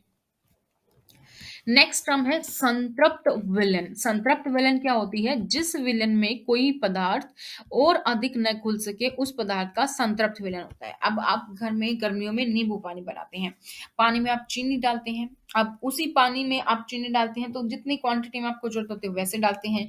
कई बार आप चाशनी बनाते हैं तो चीनी की क्वांटिटी ज्यादा कर देते हैं। तो लेकिन एक जो लिमिट होती है पानी में भी चीनी घुलने की, आप एक थोड़ा सा पानी लीजिए, एक चम्मच टाइप, और उसमें आप चीनी मिलाते जाइए, मिलाते जाइए, मिलाते जाइए, तो एक ऐसी लिमिट आ जाएगी जिसके बाद पानी में चीनी नहीं घोलेगी। तो उस जो लिमिट होगी उस पदार्थ का क्या होगा? संतृप्त विलयन हो जाएगा। विलेय क्या होता है? कुछ पदार्थ जो जल में घुल जाते हैं, जैसे पानी और नमक, तो वो विलेय होता है। और किसी पदार्थ के विलयन को गर्म करने पर उसमें और अधिक पदार्थ घोला जा सकता है। जैसे कि आप चीनी और पानी का ही एग्जांपल लेते हैं। पानी और चीनी को आप मिलाइए, अगर पानी ठंडा होगा तो देर से घुलती है, गर्म पानी होगा जल्दी घुलती है। गैस पे रख के ऐसे मिलाइए तो चाय बनाते हैं तब चीनी फटाक से घुल जाती है। तो गर्म जैसे ही होगा विलयन तो उसमें और अधिक घोला जा सकता है। नेक्स्ट चैप्टर है चैप्टर नंबर 6। 5 चैप्टर हमारे यहाँ तक हो चुके हैं। नेक्स्ट चैप्टर किसके बारे में? हमारे चारों ओर के परिवर्तन के बारे में, जो भी चेंजेस होते हैं हमारे चारों ओर उसके बारे में जानेंगे। तो सबसे पहले ये परिवर्तन क्या होता है वो देख लेते हैं। तो पदार्थों को गर्म करके या किसी अन्य पदार्थ के साथ मिश्रित करके परिवर्तन ला सकते हैं। कोई भी पदार्थ है उसको गर्म करेंगे तो परिवर्तन हो जाएगा, या किसी और मटेरियल के साथ उसको मिक्स कर देंगे तो चेंज हो जाएगा, परिवर्तित हो जाएगा। नेक्स्ट टर्म है उत्क्रमित। उत्क्रमित क्या होता है? इसमें कुछ परिवर्तन किया जा सकता है जबकि कुछ में परिवर्तन को उत्क्रमित नहीं किया जा सकता। जिसमें कुछ परिवर्तन हो सकता है वो है उत्क्रमित। अब उत्क्रमित परिवर्तन क्या? कि ऐसा परिवर्तन जिसको पुनः अवस्था में लाया जा सके। ऐसा परिवर्तन जिसको पुनः अवस्था में लाया जा सके, जैसे कि आप आटे को लोई को लेकर रोटी बनाओ और फिर आप उसको दोबारा से लोई बना सकते हो। तो ये क्या है? उत्क्रमित, यानी कि जो आपने बनाया उसको आप दोबारा से उसी शेप में ला पा रहे हो। उत्क्रमिक अपरिवर्तन क्या होता है? ऐसे परिवर्तन जो अपनी पूर्व अवस्था में नहीं आएंगे। जैसे कि अब रोटी को आप पका दो तो अब आप उसको लोई नहीं बना सकते वापस, रोटी पक चुकी है। तो ये क्या है? अपरिवर्तन है। नेक्स्ट टर्म है प्रसार। प्रसार यानी कि फैलना। तो जब कोई वस्तु गर्म होने से फैलती है या पिघलने लगती है तो हम उसको क्या कहते हैं? उसका प्रसार कहते हैं। नेक्स्ट टर्म हमारी संकुचन। संकुचन होता है सिकुड़ना। तो जब किसी वस्तु को गर्म किया जाता है तो यह फैल जाता है, और जब ठंडा होता है तो क्या होता है? सिकुड़ जाती है। तो इसको हम क्या कहते हैं? संकुचन कहते हैं। नेक्स्ट जो टर्म है वो है हमारा आवर्ती परिवर्तन। आवर्ती परिवर्तन क्या होता है? वह परिवर्तन जिनकी नियमित समय अंतरालों के बाद पुनरावर्ती होती है। कुछ समय के बाद उसकी वही चीज आवर्ती होती है, यानी कि बार बार वो कुछ होता है कुछ टाइम बाद। जैसे सूरज का होना हर रोज सुबह होगा, हर रोज शाम को छिपता है, तो ये क्या है? आवर्ती है। अनावर्ती परिवर्तन क्या होता है? वह परिवर्तन जिसकी नियमित समय लंबे अंतरालों के बाद पुनरावृत्ति नहीं होती। अब जिनकी बार बार पुनरावृत्ति नहीं होती। आपके घर पे कोई मेहमान आया, आज आया है, अब पता नहीं कब आएगा। आवर्ती नहीं है ना कि आज आया है कल भी आएगा परसों भी आएगा, या आज आया तो हफ्ते बाद भी आएगा। तो वो अनावर्ती परिवर्तन। ये मैंने एग्जांपल दिया था, आप इसमें कोई और एग्जांपल भी रिलेट कर सकते हैं। गलन।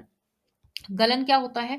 किसी भी वस्तु का किसी निश्चित तापमान पर द्रव अवस्था में अगर परिवर्तित हो गया तो वो कहते हैं गलन। अगर कोई कोई भी वस्तु है, ठोस वस्तु है, तो वो द्रव अवस्था में जहां परिवर्तित हो गई उसको हम क्या कहते हैं? गलन कहते हैं। और एक टर्म क्या होता है? वाष्प। वाष्प क्या होगा? लिक्विड ही गैस में बन जाए, यानी कि जल को उसके वाष्प में परिवर्तन करने की प्रक्रिया को वाष्पन कहते हैं। जैसे कि सूर्य के प्रकाश से जल गर्म होकर वाष्पन द्वारा धीरे धीरे क्या होता है? वाष्प में बदल जाता है।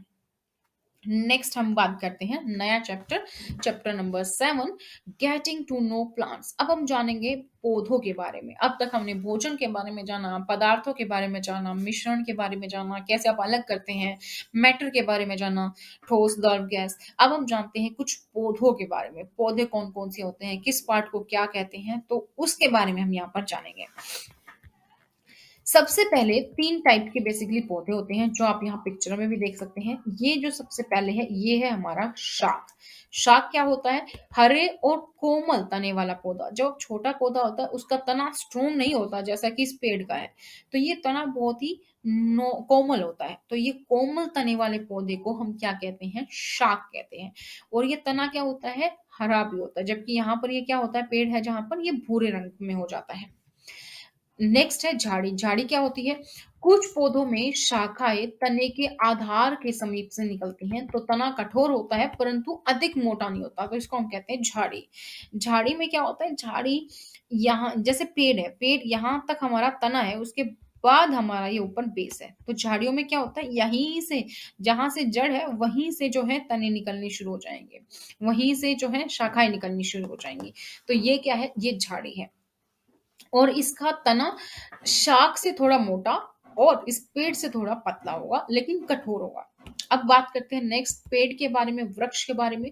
तो कुछ पौधे बहुत ऊंचे होते हैं, इनके तने भी सुदृढ़ होंगे, गहरे भूरे रंग के होंगे, और इनमें शाखाएं भी भूमि से अधिक ऊंचाई पर होती हैं। तो इसको हम क्या कहते हैं? वृक्ष कहते हैं। आई होप आपको तीनों यहाँ पर क्लियर हो गए, शाख किसे कहते हैं, झाड़ी किसे कहते हैं, और वृक्ष किसे कहते हैं। अब नेक्स्ट आपने लता देखी है। अब ये लता कौन है? लता बेल जिसको हम घर पर बोलते हैं। तो कमजोर तने वाले पौधे सीधे नहीं खड़े हो सकते, ये भूमि पर फैल जाते हैं, और इन्हें हम क्या कहते हैं? लता कहते हैं। कोई भी बेल आप अपने घर पर देख सकते हैं। अगर आपने घर पर सब्जी उगाई है, तो जैसे लौकी या फिर तोरी की बेल, तो उनको आप क्या कहते हैं? स्टैंड देते हैं, उनको आप फैला देते हैं, तो ये भूमि पर फैल जाएंगे। लेकिन आप अगर उनको स्टैंड करना चाहते हैं, तो कोई ना कोई आपको लकड़ी की सहारा देना पड़ता है, या किसी और पेड़ का सहारा देना पड़ता है, तो होता है लता। अब आगे है आरोही। आरोही क्या होती है? कुछ पौधे आसपास के ढांचे की सहायता से ऊपर चढ़ जाते हैं, और ऐसे पौधों को हम कहते हैं आरोही। तने पौधों को सहारा देते हैं और जल और खनिज के परिवहन में, जैसे कि मनी प्लांट का पौधा। मनी प्लांट के पौधे में आप क्या लगाते हैं? एक बेम्बू टाइप का स्ट्रक्चर होता है, जिसमें ऊपर से कंपोजिट भी खाद की तरीके से भी दिखता है। तो मनी प्लांट आप उसको उसका सहायता दोगे, तो वो उस सहायता से ऊपर चढ़ जाती है, तो वो क्या है? आरोही। अब तना क्या होता है? तना होता है पानी तने के ऊपर चला जाता है। दूसरे शब्दों में तना क्या करता है? पानी का संचालन करता है। तने की सहायता से ही पानी जो है सर्कुलेट होता है। तो पानी और खनिज तने के अंदर संकरी नलियां बनी होती है, उनके माध्यम से पत्तियों और तने से जुड़े अन्य जो पौधे के हिस्से हैं, शाखाएं हैं, वहां तक जाता है। तो तने का काम क्या है? पानी और खनिज को ऊपर ले जाना। ये आपको पता होना चाहिए, यहाँ से क्वेश्चन बनता है। तो तना जो है वो क्या काम करता है, पत्तियां है क्या काम करती हैं, तो ये क्वेश्चन आपको पता होना चाहिए। तो तना पानी और खनिज को अंदर लेके जाता है, और किसके माध्यम से? उसके अंदर संकरी नलियां बनी होती हैं, उसके माध्यम से। कैसे बनी होती है जी? इस तरीके से बनी होती है। ये तना है, अगर आप इसको काटेंगे तो इस तरीके से ये होता है। अब पत्ती क्या होती है? पत्ती क्या होती है? पत्ती वह भाग जिसके द्वारा वह तने से जुड़ी होती है, वो तो हो गया हमारा पर्णवृंत। पत्ती कुछ इस तरीके से होती है, जिसमें पर्णवृंत होगा, पटल होगा, ये सारी चीजें। तो पत्ती का वह भाग जिसके द्वारा वह तने से जुड़ी होंगी, उसको हम कहेंगे पर्णवृंत। और फलक होता है। फलक क्या होता है? पत्ती के चपटे हरे भाग, ये जो हरा भाग आपको दिखाई दे रहा है, ये क्या है? ये फलक है। और जहां से ये इस तने से जुड़ी है, ये क्या है? पर्णवृंत है। ठीक है। नेक्स्ट जो हमारी टर्म है वो है शीरा। शीरा क्या होती है? पत्ती की रेखित संरचनाओं को शीरा कहते हैं। पत्ती के बीच में जो मोटी शीरा होती है, उसको मध्य शीरा कहते हैं। अब ये आप पत्ता देखेंगे, ये जो रेखाएं आपको दिख रही है, ये क्या है? ये शीरा है। और जबकि ये जो मोटी शिरा, एक सिंगल शिरा दिख रही है, ये क्या है? ये मोटी शिरा है, तो इसको हम बोलते हैं मध्य शिरा। अब होती है शिरा विन्यास। क्या होती है? तो एक पत्ती में शिराओं द्वारा बनाए गए डिजाइन, क्या डिजाइन बना रही है, उसको हम कहते हैं शिरा विन्यास। जैसे कि आप देखेंगे घास, ये बिल्कुल अलग है, ये वाली पत्ती बिल्कुल अलग है। तो घास की पत्तियों में यह शिराएं एक दूसरे के समांतर हैं। ऐसे सिरा विन्यास को समांतर सिरा विन्यास कहते हैं। तो अगर आप यहाँ पे देखेंगे तो सिमिलर, समांतर, पैरेलल है, तो इसको हम बोलते हैं समांतर। और जबकि अब दूसरा जो डिजाइन देख रहे हैं वो जाल की तरफ पूरा फैला हुआ, तो इसको हम बोलेंगे जालिका रूपी, और इसको हम बोलेंगे समांतर सिरा विन्यास। नेक्स्ट टर्म है रंध्र। रंध्र क्या होते हैं? पत्तियों की सतह पर छोटे छोटे छिद्र पाए जाते हैं। जो पत्तियां होती हैं उनके पर क्या होते हैं? छोटे छोटे छेद होते हैं, उनको हम क्या कहते हैं? उनको हम कहते हैं रंध्र। रंध्र से क्या होता है? गैसों का और वाष्पोत्सर्जन की भी क्रिया होती है। गैस भी होती है और वाष्पोत्सर्जन भी होता है। तो वाष्प के रूप में पत्तियों से पानी वाष्पोत्सर्जन नामक प्रक्रिया द्वारा निकलता है। नेक्स्ट नेक्स्ट है पत्ते। तो पत्ते क्या करते हैं? पत्ते भोजन तैयार करते हैं। यह भोजन तने के माध्यम से यात्रा करता है और स्टार्च के रूप में पौधे के विभिन्न भागों में जमा होता है। 3 लाइनें हैं, तीनों इंपॉर्टेंट है। पत्ते क्या करेंगे? भोजन तैयार करते हैं। अब भोजन कैसे जाएगा? तने के माध्यम से जाएगा। और भोजन कैसे स्टोर होगा पौधे में? स्टार्च के रूप में होगा। तो इनमें से कुछ को हम जड़ के रूप में भी खाते हैं। तो ये आपको सारी चीजें ध्यान रखनी है, तो यहां से क्वेश्चंस आपके बनते हैं। अब जड़ के रूप में किसको खाते हैं हम? गाजर है, जड़ होती है। मूली है, शकरकंद है, शलजम, टेपियोका, ये सब क्या होती हैं? जड़ है होती है, जिनको हम खाते हैं। अब भोजन की बात आ रही है और पौधों की बात आ रही है, तो प्रकाश संश्लेषण का नाम कैसे ना लिया जाए। तो प्रकाश संश्लेषण क्या होता है? पत्तियां अपना भोजन सूर्य के प्रकाश और उसमें मौजूद हरे रंग के पदार्थ क्लोरोफिल की उपस्थिति में तैयार करती हैं। ये भी आपको पता होना चाहिए, जो हरे रंग का पदार्थ है उसको हम क्या कहते हैं? क्लोरोफिल। तो भोजन अपना पत्तियां अपना भोजन कैसे बनाती हैं? सूर्य का प्रकाश चाहिए प्लस क्लोरोफिल से। ठीक है। इसके लिए वे हवा से पानी लेती हैं और कार्बन डाइऑक्साइड का इस्तेमाल करती हैं। हवा में वाष्प होता है तो वहां से पानी लेंगी, या हम पानी जो पौधों को देते हैं वहां से भी लेते हैं, और कार्बन डाइऑक्साइड लेती हैं। इस प्रक्रिया को क्या कहते हैं? प्रकाश संश्लेषण। तो प्रकाश संश्लेषण के लिए सूर्य का प्रकाश भी जरूरी है, हरे रंग का यह पदार्थ क्लोरोफिल भी जरूरी है, पानी भी जरूरी है, और कार्बन डाइऑक्साइड भी जरूरी है। ये सभी चीजें मिलकर ही प्रकाश संश्लेषण करती हैं। तो इस प्रक्रिया में क्या होता है? ऑक्सीजन बाहर निकलती है। हम बोलते हैं ना, पौधे ऑक्सीजन निकालते हैं, हम इंसान कार्बन डाइऑक्साइड छोड़ते हैं, पौधे ऑक्सीजन छोड़ते हैं। तो पत्तियों द्वारा जो तैयार भोजन है वो स्टार्च के रूप में पौधों के विभिन्न भागों में जमा हो जाता है। और यही कारण है कि हम बार बार बोलते हैं कि पौधे ज्यादा लगाने चाहिए, पेड़ पौधे लगाने चाहिए। क्यों? क्योंकि वो ऑक्सीजन छोड़ते हैं। कार्बन डाइऑक्साइड की मात्रा बैलेंस हो सके तो उसके लिए पौधे लगाने जरूरी है। अब नेक्स्ट जड़ क्या होती है? जड़ पौधों को मिट्टी में मजबूत रखने में मदद करती हैं। अब किसी पौधे को आप देखो, अगर उसकी जड़ मजबूत है तो पौधा सीधा खड़ा है, वरना पौधा क्या होता है? गिर जाता है। तो ये पौधों को मिट्टी में बांध देती हैं। जड़ें मिट्टी में प्रवेश करती हैं और मिट्टी से पोषक तत्व और पानी को अवशोषित करती हैं। मुख्य जड़ को हम नल की जड़ कहते हैं, जबकि छोटी जड़ को हम पार्श्व जड़ कहते हैं। यहाँ पर आप देखेंगे तो यहाँ पर आपको दिखाई दे रहा है कि एक ये सिंगल जड़ आपको यहाँ पर दिखाई दे रही है, बाकी सब इसकी साइड वाली है। तो ये जो साइड वाली है ये तो होगी पार्श्व जड़, और जो मेन जड़ है उसको हम क्या कहते हैं? नल की जड़ है। तो जड़ों वाले पौधों की मुख्य जड़ नहीं होती, सभी जड़ें एक जैसी होती है, जिनको रसेदार कहते हैं। तो जो जड़ों वाला पौधा होता है उसकी जड़ें ऐसे होती है, सब जगह आपको मेन ही मेन जड़ दिखाई दे रही है। ऐसा लग रहा है आपको बहुत सारी नल की जड़ें। तो ये क्या है? बेसिकली इसको हम बोलते हैं रेशेदार जड़। अब रेशेदार जड़ क्या होती है? जिन पौधों की जड़ें एक समान दिखती हैं, दिखाई देती हैं, वो होती हैं रेशेदार जड़। नेक्स्ट जो टर्म है वो है मूसला जड़। मूसला जड़ क्या होती है? जिन पौधों की मुख्य जड़ सीधे मिट्टी के अंदर जाती है, ऐसी जड़ को, जो हमने बोला था एक मेन जड़ बाकी पार्श्व है, तो इसको हम क्या बोलते हैं? मूसला जड़। और इसको हम क्या बोलते हैं? रेशेदार जड़। अब नेक्स्ट जो पार्ट है पौधे का वो क्या है? हमारा फूल। खुले फूल के प्रमुख भाग वो पढ़ेंगे हम। तो फूल की जो क्या होती है? पंखुड़ियां होती हैं। विभिन्न फूलों में विभिन्न रंगों की पंखुड़ियां होती हैं, कोई लाल है, कोई पीली है, कोई नीली है, कोई सफेद है, कोई इस तरीके से।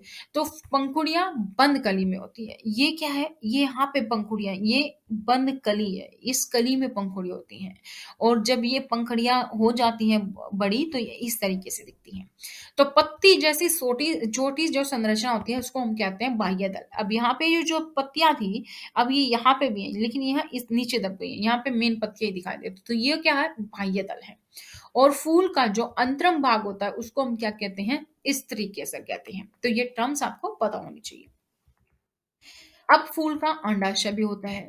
तो जो स्त्री केसर होता है उसका सबसे निचला जो भाग होता है ना, वो सूजा हुआ भाग होता है, जो आप देखेंगे यहाँ पे ये मोटा सा भाग आपको दिखाई देता है। कभी कोई पौधे की पत्तियां निकाल के देखो तो यहाँ पे एक मोटा भाग दिखाई देगा। तो ये क्या है? ये स्त्री केसर है। और अंडाशय के अंदर छोटे मन के जैसे संरचनाओं वाले बीज होते हैं, और जब आप अंडाशय देखेंगे तो वो कहेंगे छोटे मन के वाले आपको बीज दिखाई देते हैं, उसको हम कहते हैं बीजांड। तो यहाँ से आप देखेंगे तो इस तरीके से बीज होते हैं, इसको हम कहते हैं बीजांड। और अंडाशय ये इस तरीके से का भाग होता है। अंडाशय होता है इसमें, इसमें वर्तिकाग्र होता है और ये वर्तिका होती है। ठीक है। ये पुंकेसर के भाग हैं, ये परागकोश होता है और ये तंतु होते हैं। तो अब देखेंगे पौधे में जड़ होती है, ये फिर तना हो गया, ये हमारे पत्ते हो गए, यहाँ से हमारे बीज हो गए, यहाँ से फूल हो गए, और फल होगा तो फल पे आ जाएगा। तो ये हो गया हमारे पौधे के पार्ट। तो यहाँ तो नेक्स्ट है हमारा चैप्टर नंबर 8, शरीर में गति यानी कि बॉडी मूवमेंट्स। इससे पहले आप लोगों को फिर से बता दूं कि ये पीडीएफ नीचे दिए गए डिस्क्रिप्शन बॉक्स में इसका लिंक दिया गया है, आप वहां से इसे डाउनलोड भी कर सकते हैं। हिंदी और इंग्लिश मीडियम दोनों के लिए ये अवेलेबल है। और इसके साथ ही आप लोगों ने अगर अभी तक भी चैनल को सब्सक्राइब नहीं किया है तो चैनल को सब्सक्राइब कर लीजिए, ताकि जैसे एनसीईआरटी की और सीरीज आएंगी आप लोगों को उसके अपडेट मिलते रहे। तो चैप्टर 8 शरीर की गति के बारे में पढ़ेंगे, कौन कौन से जोड़ को क्या बोलते हैं, कैसे कैसे हमारा बॉडी जो मूवमेंट्स है उसके बारे में पढ़ेंगे।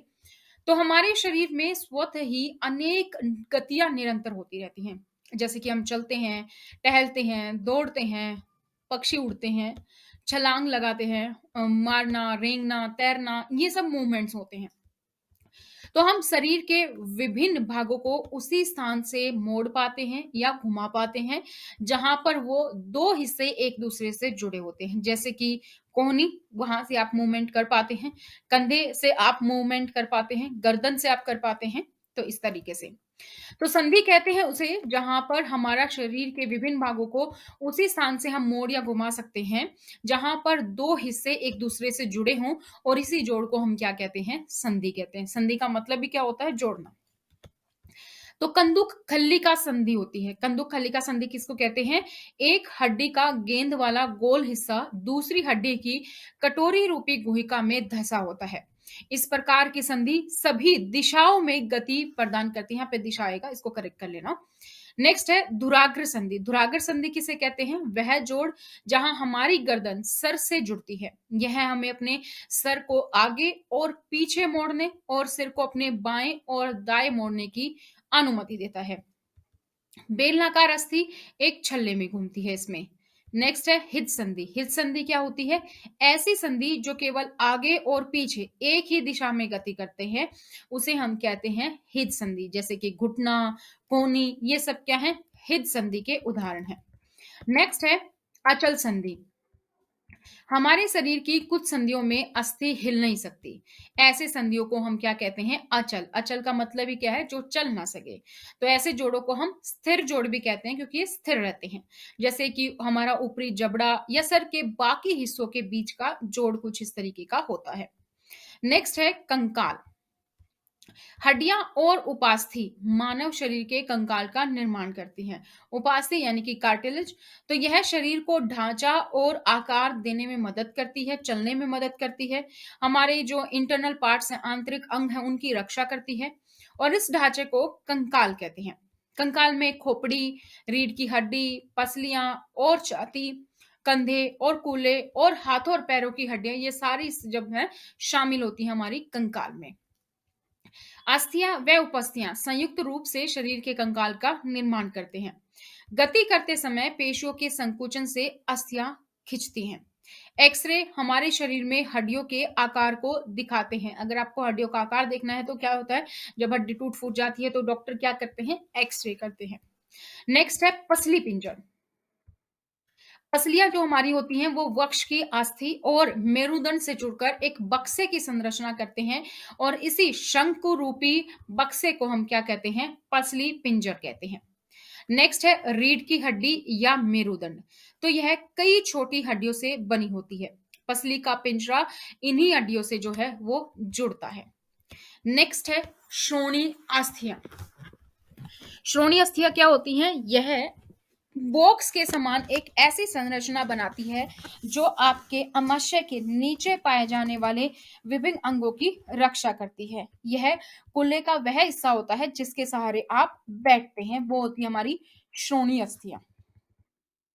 नेक्स्ट खोपड़ी। खोपड़ी क्या होती है? खोपड़ी कई हड्डियों से मिलकर बनती है। यह शरीर के एक बहुत ही महत्वपूर्ण हिस्से को घेरती है और वो हिस्सा हमारा क्या? सबसे महत्वपूर्ण मस्तिष्क, हमारा दिमाग, उसकी रक्षा कौन करती है? खोपड़ी। नेक्स्ट है उपास्थि। कंकाल के अतिरिक्त भाग जो हड्डियों की तरह कठोर नहीं होते और उन्हें मोड़ा जा सकता है, उसे हम कहते हैं कार्टिलेज या उपास्थि। जैसे कि हमारा कान को हम मोड़ सकते हैं। हड्डियां जैसी तो दिखती हैं लेकिन उतनी कठोर नहीं है। आप कान को अपने को मोड़ सकते हैं, तो वो क्या है? कार्टिलेज है।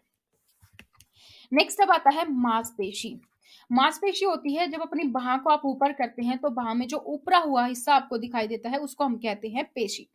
संकुचन के कारण पेशी उभरी हुई नजर आती हैं।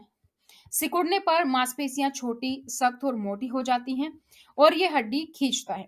एक मांसपेशी केवल खींच सकती है, धक्का नहीं दे सकती है। हमने हड्डियों के बारे में पढ़ लिया, उपास्थि के बारे में पढ़ लिया, मांसपेशियों के बारे में पढ़ लिया। अब हम जानते हैं, हमने मूवमेंट जान ली, बॉडी हमारी खुद की इंसान की बॉडी तो जानते ही हैं, मूवमेंट कैसे कैसे कौन कौन सी कर सकते हैं। अब हम जानते हैं जंतुओं की चाल के बारे में, वहां से भी क्वेश्चंस पूछे जाते हैं कि जंतु कैसे चलते हैं। सबसे पहले बात करेंगे केचुए के बारे में। केचुआ का जो शरीर है वो कई वलों से बनता है जो अंत से अंत तक जुड़े होते हैं। केचुए में हड्डियां नहीं होती हैं। इसमें मांसपेशियां होती हैं जो शरीर को बढ़ाने और छोटा करने में मदद करती हैं। गति के दौरान केचुए सबसे पहले शरीर के आगे के हिस्से को फैलाते हैं, फिर पिछले हिस्से को जमीन पर टिकाकर रखते हैं।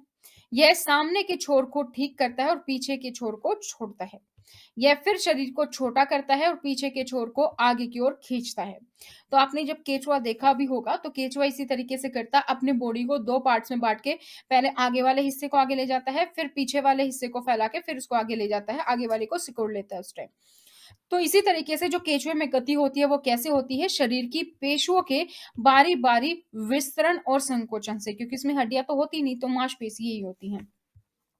पेशियों के जोड़े के एकांतर क्रम में सिकुड़ना और फैलना इसकी गति का कारण है। नेक्स्ट है घोंगा। घोंगा क्या होता है? घोंगा एक जोक जैसी सी संरचना, लेकिन उसके ऊपर जो है एक कुबर टाइप होता है। तो उसकी पीठ पर एक गोलाकार संरचना होती है जिसको हम क्या कहते हैं, खोल कहते हैं। और यह खोखे का बाहरी कंकाल होता है, लेकिन हड्डियों इसमें भी नहीं होती।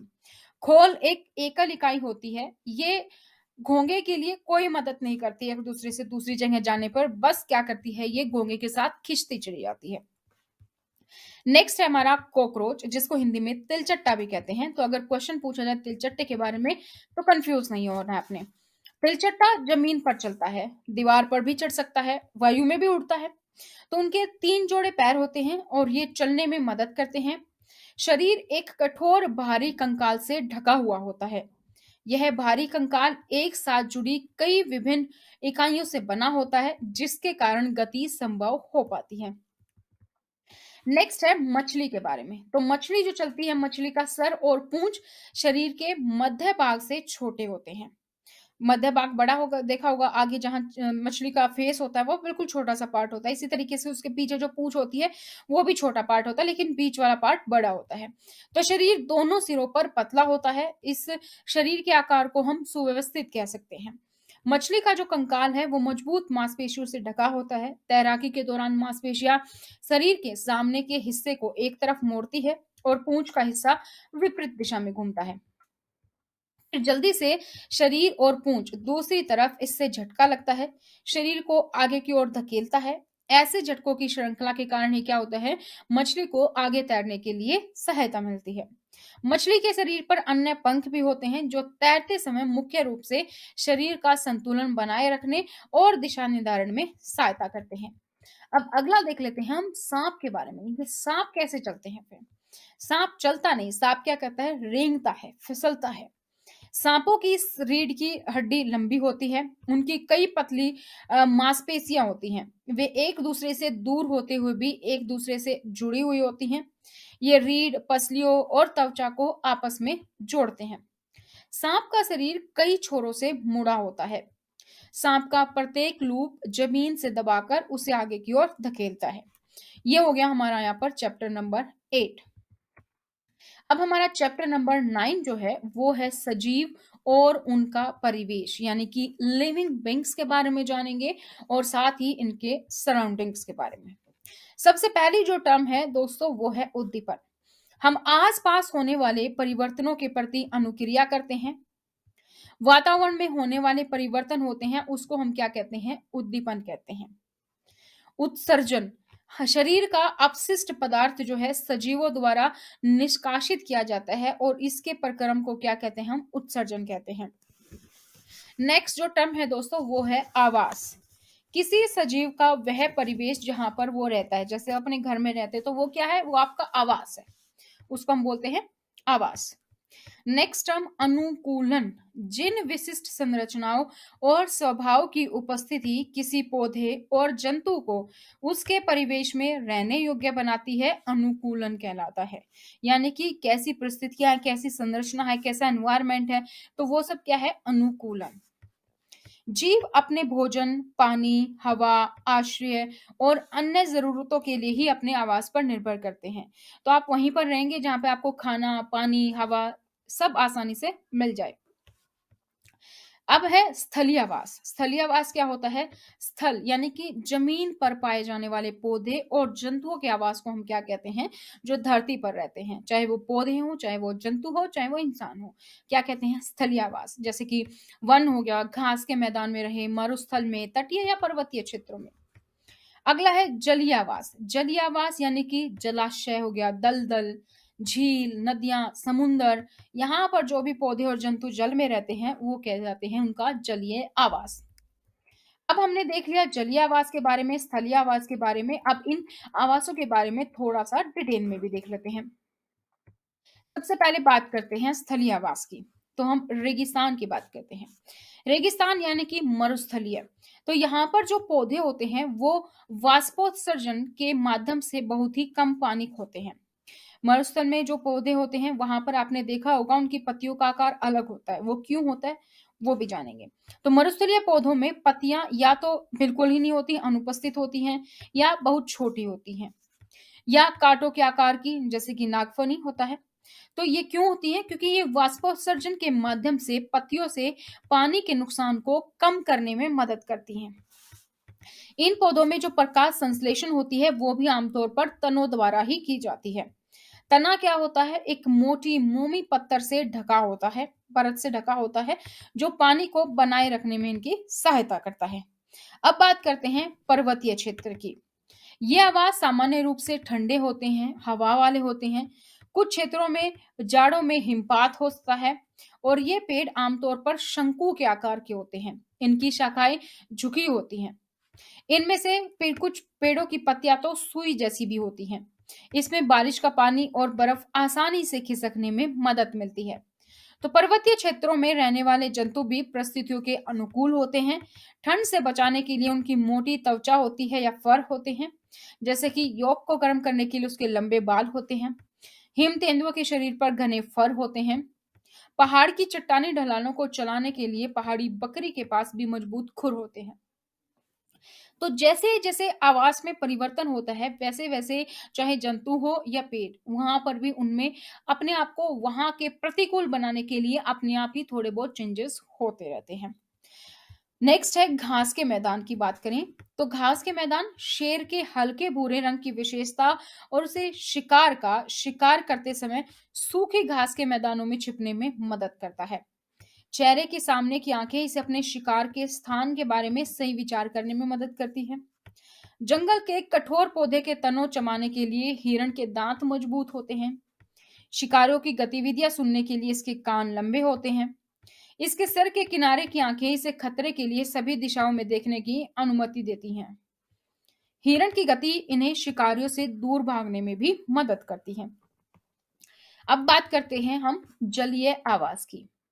सबसे पहले बात करेंगे महासागर के बारे में। स्क्विड और ऑक्टोपस यह सुव्यवस्थित आकार नहीं होता है। ये समुद्र की गहराई में समुद्र तल के पास रहते हैं और अपनी ओर आने वाले किसी भी शिकार को क्या कर लेते हैं? ये पकड़ लेते हैं। हालांकि जब वे पानी में चलते हैं तो अपने शरीर के आकार को सुव्यवस्थित करते हैं। इन जानवरों में पानी में घुली ऑक्सीजन का उपयोग करने में मदद करने के लिए गलफड़े होते हैं। डॉल्फिन और व्हेल जिनमें गलफड़े नहीं होते हैं, ये नथुने या ब्लो होल के माध्यम से हवा में सांस लेते हैं, जो उनके सर के ऊपरी हिस्से में स्थित होते हैं। जब वे पानी की सतह के पास तैरते हैं तो यह उन्हें हवा में सांस लेने की अनुमति देता है। नेक्स्ट हम बात कर रहे हैं तालाब और झील के बारे में। तो जलीय पौधे जड़ें आकार में बहुत कम होती हैं। उनका मुख्य कार्य होता है पौधों को जगह पर रखना। इन पौधों के तने लंबे होते हैं, खोखले होते हैं, हल्के होते हैं। तना पानी की सतह पर बढ़ता है जबकि पत्तियां और फूल पानी की सतह पर तैरते हैं। कुछ जलीय पौधे पूरी तरीके से पानी में डूबे हुए होते हैं। मेंढकों के पास आमतौर पर तालाब होते हैं, वो उनके आवास होते हैं, और मेंढक तालाब के पानी के अंदर रहने के साथ साथ जमीन पर भी चल सकते हैं। उनके पीछे मजबूत पैर होते हैं और उन्हें अपने शिकार को छलांग लगाने और पकड़ने में उनकी मदद भी करते हैं। उनके पैरों में जाल होते हैं जो उन्हें पानी में तैरने में मदद करते हैं। अब कुछ और टर्म है वो भी देख लेते हैं। सबसे पहले बात करते हैं जैव घटक की। पारिस्थितिकी तंत्र के सजीव संगठनों को हम कहते हैं जैव घटक। इसमें पेड़ पौधे और जंतु होते हैं। अजैव घटक की बात करें तो किसी भी पारिस्थितिकी तंत्र में पाए जाने वाले सभी निर्जीव पदार्थ उसके अजैव घटक होते हैं, जैसे कि चट्टान, मिट्टी, वायु, जल। तो सजीव जो घटक है वो जैव और जो निर्जीव है वो अजैव। सूर्य का प्रकाश और ऊष्मा ये भी हमारे अजैव घटक में आते हैं। नेक्स्ट हम पढ़ते हैं अब अंकुरण के बारे में। अंकुरण क्या होता है? बीज से जब नया पौधा बनता है तो बीज से अंकुरण निकल आता है। इस प्रक्रिया को हम क्या कहते हैं? अंकुरण कहते हैं। अपने घर में भी आपने देखा होगा, चने या मूंग दाल को हम भिगो के रखते हैं और उसमें से एक व्हाइट कलर की संरचना धागे जैसी निकल के आती है, उसको हम क्या कहते हैं? अंकुरण कहते हैं। नेक्स्ट जो टर्म है हमारी वो है प्रजनन। जीव जंतु प्रजनन द्वारा अपना समान संतान उत्पन्न करते हैं। कुछ जंतु अंडे देते हैं तो कुछ जंतु सीधे शिशु को जन्म देते हैं। जैसे मुर्गी अंडा देती है, वहीं भैंस सीधा बच्चा देती है। तो ये डिपेंड करता है, और जो संतान है वो अपनी समान शक्ल की होती है। नेक्स्ट है गति। गति हम क्या कहते हैं? गति यानी कि जो सजीव है वो एक स्थान से दूसरे स्थान पर जाते हैं, उनके शरीर में अन्य प्रकार की गति भी करते हैं। भोजन। भोजन सजीवों को उनकी वृद्धि के लिए आवश्यक ऊर्जा प्रदान करते हैं। वृद्धि की बात करें तो जंतु के बच्चे भी वृद्धि कर सकते हैं, वयस्क होते हैं। श्वसन क्रिया। जब वायु से ऑक्सीजन लेते हैं और कार्बन डाइऑक्साइड को हम श्वास द्वारा बाहर निकाल देते हैं तो ये क्या है? श्वसन क्रिया है। श्वसन सभी सजीवों के लिए आवश्यक है। केंचुआ अपने त्वचा से सांस लेता है, मछली गिल द्वारा सांस लेती है। तो ये क्वेश्चन पूछे जाते हैं कौन कैसे सांस लेता है, तो ये भी आपको पता होने चाहिए। पौधे पत्तियां सूक्ष्म रंध्रों द्वारा वायु को अंदर लेती हैं। सजीव में श्वसन, उत्सर्जन, उद्दीपन के लिए अनुक्रिया, प्रजनन, गति, वृद्धि, मृत्यु होती है। अल्प अवधि में किसी एक जीव के शरीर में होने वाले ये छोटे छोटे परिवर्तन को प्रनुकूल कहलाते हैं। अब हमें कैसा पता चलेगा कि जो हमारे आसपास की चीजें हैं वो जीवित हैं? कौन कौन सी क्रियाएं करती हैं? जैसे कि भोजन करेंगी, वो ऊर्जा के लिए भोजन चाहिए। तो सभी जो जीवित वस्तुएं होती हैं उनको भोजन की आवश्यकता होती है। पौधे प्रकाश संश्लेषण की प्रक्रिया के माध्यम से अपना भोजन स्वयं बनाते हैं। पशु अपने भोजन के लिए पौधों और अन्य जानवरों पर निर्भर करते हैं। भोजन जीवों को बढ़ने के लिए आवश्यक ऊर्जा देते हैं। जीवों को अन्य जीवन प्रक्रियाओं के लिए भी इस ऊर्जा की आवश्यकता होती है। एक होता है विकास करेंगे, श्वसन लेंगे। विकास यानी कि वृद्धि सभी जीवित चीजों के लिए समान प्रतीत होती है, वृद्धि करना। श्वसन सांस लेते हुए हम सांस लेते हैं, यानी कि हवा बाहर से शरीर के अंदर की ओर आती है, और जब हम सांस छोड़ते हैं तो हमारे शरीर के अंदर से बाहर की ओर चलती है। तो ये जो श्वास है ये श्वसन नामक एक प्रक्रिया का ही हिस्सा होती है। इसके अलावा बाहरी उत्तेजनों का जवाब देते हैं। जैसे कि आपने एक पौधे के बारे में सुना होगा, टच मी नॉट, छुई मुई, यानी कि जिसको आप छूते हैं तो वो क्या होता है? मुड़ जाता है। तो ये अपने आसपास के परिवर्तनों पर प्रतिक्रिया देते हैं, ना सिर्फ इंसान बल्कि पौधे भी। नेक्स्ट है मल त्याग करना। तो हमारा शरीर अन्य जीवन प्रक्रियाओं में कुछ अपशिष्ट पदार्थ उत्पन्न करता है, और छुटकारा पाने की प्रक्रिया को जीवों द्वारा इस अपशिष्टों को उत्सर्जन के रूप में जाना जाता है। नेक्स्ट है प्रजनन होता है। अलग अलग जानवरों में प्रजनन का तरीका अलग हो सकता है। पौधे बीज पैदा करते हैं जो अंकुरित होकर नया पौधा बनाते हैं। तो कुछ पौधे बीज के अलावा अन्य भागों के माध्यम से भी प्रजनन करते हैं। उदाहरण के लिए कली के साथ आलू का एक भाग एक नए पौधे के रूप में विकसित होता है। जीवित चीजें प्रजनन के माध्यम से अपनी तरीके का क्या करती हैं? उत्पादन करती हैं। इसके साथ ही अगर सजीव चीजें होती हैं तो एक दूसरे से दूसरी जगह भी जाना है। चैप्टर नंबर 10 एक बार फिर से याद दिला दूं, अगर अभी तक भी आप लोगों ने इस चैनल को सब्सक्राइब नहीं किया है तो चैनल को सब्सक्राइब कर लीजिए और बेल आइकन को प्रेस कर लीजिए, और वीडियो को लाइक नहीं किया तो वीडियो को लाइक और अपने दोस्तों के साथ इसे शेयर करना ना भूलें। साथ ही आप इस पीडीएफ को हिंदी और इंग्लिश मीडियम दोनों में ही नीचे दिए गए डिस्क्रिप्शन बॉक्स से इसे आप डाउनलोड कर सकते हैं। हमारा नेक्स्ट चैप्टर है चैप्टर नंबर 10, जो है गति और दूरियों में मापन, यानी कि motion and measurement of distances. प्राचीन काल में लोग पैदल चलते थे। कोई जल मार्ग में आने जाने के लिए नावों का भी उपयोग करते थे। तो बट आज एक स्थान से दूसरे स्थान तक जाने के लिए परिवहन के विभिन्न साधनों का उपयोग किया जाता है। तो आने जाने के जो ये साधन है, इसको हम क्या कहते हैं? यातायात के साधन। पहले जैसे नाव होती थी, फिर पहिए का आविष्कार हुआ, फिर भाप की इंजन बनी और अब ऑटोमोबाइल्स आ चुके हैं। सड़क परिवहन की बात करें तो जैसे कि साइकिल, मोटरसाइकिल, कार, बस, रेलगाड़ी। वायु परिवहन की बात करें तो हेलीकॉप्टर, जेट विमान, हवाई जहाज। इसी तरीके से जल परिवहन की बात करें तो नाव, स्टीमर और पानी का जहाज। अब हम बात करते हैं मात्रक की। मापन के लिए एक निश्चित राशि को हम कहते हैं मापन, मात्रक। ठीक है, मापने के लिए जिस राशि का हम इस्तेमाल करते हैं उसको हम कहते हैं मात्रक। मापन का अर्थ किसी अज्ञात मात्रा की किसी ज्ञात मात्रा से तुलना करनी होती है। यानी कि मापते हैं तो आप क्या करते हैं? 1 किलो अगर आप दूध ले रहे हैं तो आपको नहीं पता कितना है, लेकिन वो आपको पता नहीं है, अब उसको आप पता करना चाहते हैं, तो यानी कि किसी ज्ञात मात्रा से आप तुलना करना चाहते हैं, वो दूध कितना है, 1 है, 2 किलो है, 5 किलो है, इस तरीके से। तो इस ज्ञात निश्चित मात्रा को, जो हमें ज्ञात होती है निश्चित मात्रा, उसको हम कहते हैं इकाई। माप के परिणाम के दो भाग होते हैं, एक होती है संख्या और एक होती है उसकी माप की इकाई। जैसे कि 1 किलो, तो एक हो गया संख्या और मात्रक क्या हो गया, उसकी इकाई क्या होगी हमारी? किलो। अब है माप की मापन इकाइयों के बारे में बात करें तो प्राचीन काल में लोग एक पैर की लंबाई से माप लेते थे, एक उंगली की चौड़ाई से, एक कदम से दूरी को मापते थे, तो माप की इकाइयों के रूप में इस्तेमाल करते थे। इससे भ्रम पैदा हुआ, क्यों? क्योंकि एक कदम की दूरी किसी की छोटी हो सकती है तो किसी की बड़ी हो सकती है। तो माप की एक समान प्रणाली विकसित करने की आवश्यकता इसीलिए उत्पन्न हुई क्योंकि बहुत ही कंफ्यूजन हो रहा था। तो इसे हम क्या कहते हैं? एसआई यूनिट, यानी कि इंटरनेशनल सिस्टम ऑफ यूनिट का उपयोग करते हैं। तो यह पूरी दुनिया में स्वीकार किया जाता है, ये ऑल ओवर वर्ल्ड चलता है एसआई यूनिट। अब जैसे लंबाई मापने के प्राचीन तरीकों की बात करें तो पैर की लंबाई से माप ली, उंगली से चौड़ाई देख ली, हाथ की लंबाई से, या एक कदम की दूरी।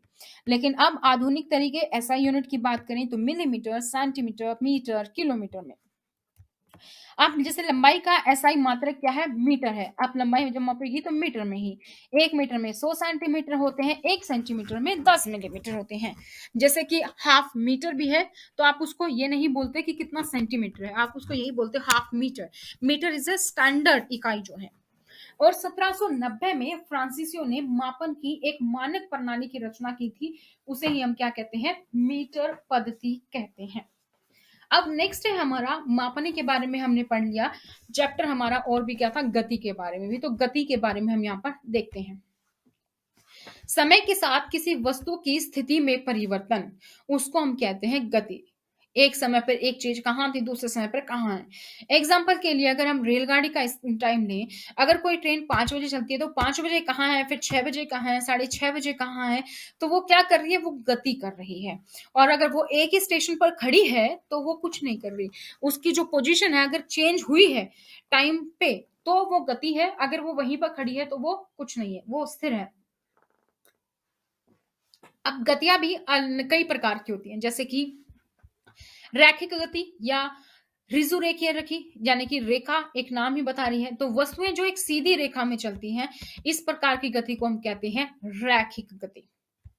अगली है वर्तुल गति। जब कोई वस्तु किसी वर्ताकार मार्ग पर चलती है, सर्कल में चलती है, तो उसको हम क्या कहते हैं? वर्तुल। जैसे कि घड़ी की सुइयां चलती हैं, पंखे की पंखुड़ी चलती हैं, तो उसको हम क्या कहते हैं? वर्तुल गति। नेक्स्ट है आवर्ती गति। आवर्ती यानी कि किसी चीज का थोड़े समय अंतराल के बाद बार बार होना, यानी कि जब कोई वस्तु एक निश्चित पथ पर गतिमान हो और टी जो कि एक निश्चित समय अंतराल है उसके बाद बार बार अपनी पूर्व गति को दोहराती है, तो उसको हम क्या कहते हैं? आवर्ती गति कहते हैं। उदाहरण के तौर पर पृथ्वी का सूर्य के चारों ओर परिक्रमा करते हैं तो टाइम जो लगता है वो होता है 365.5 दिन।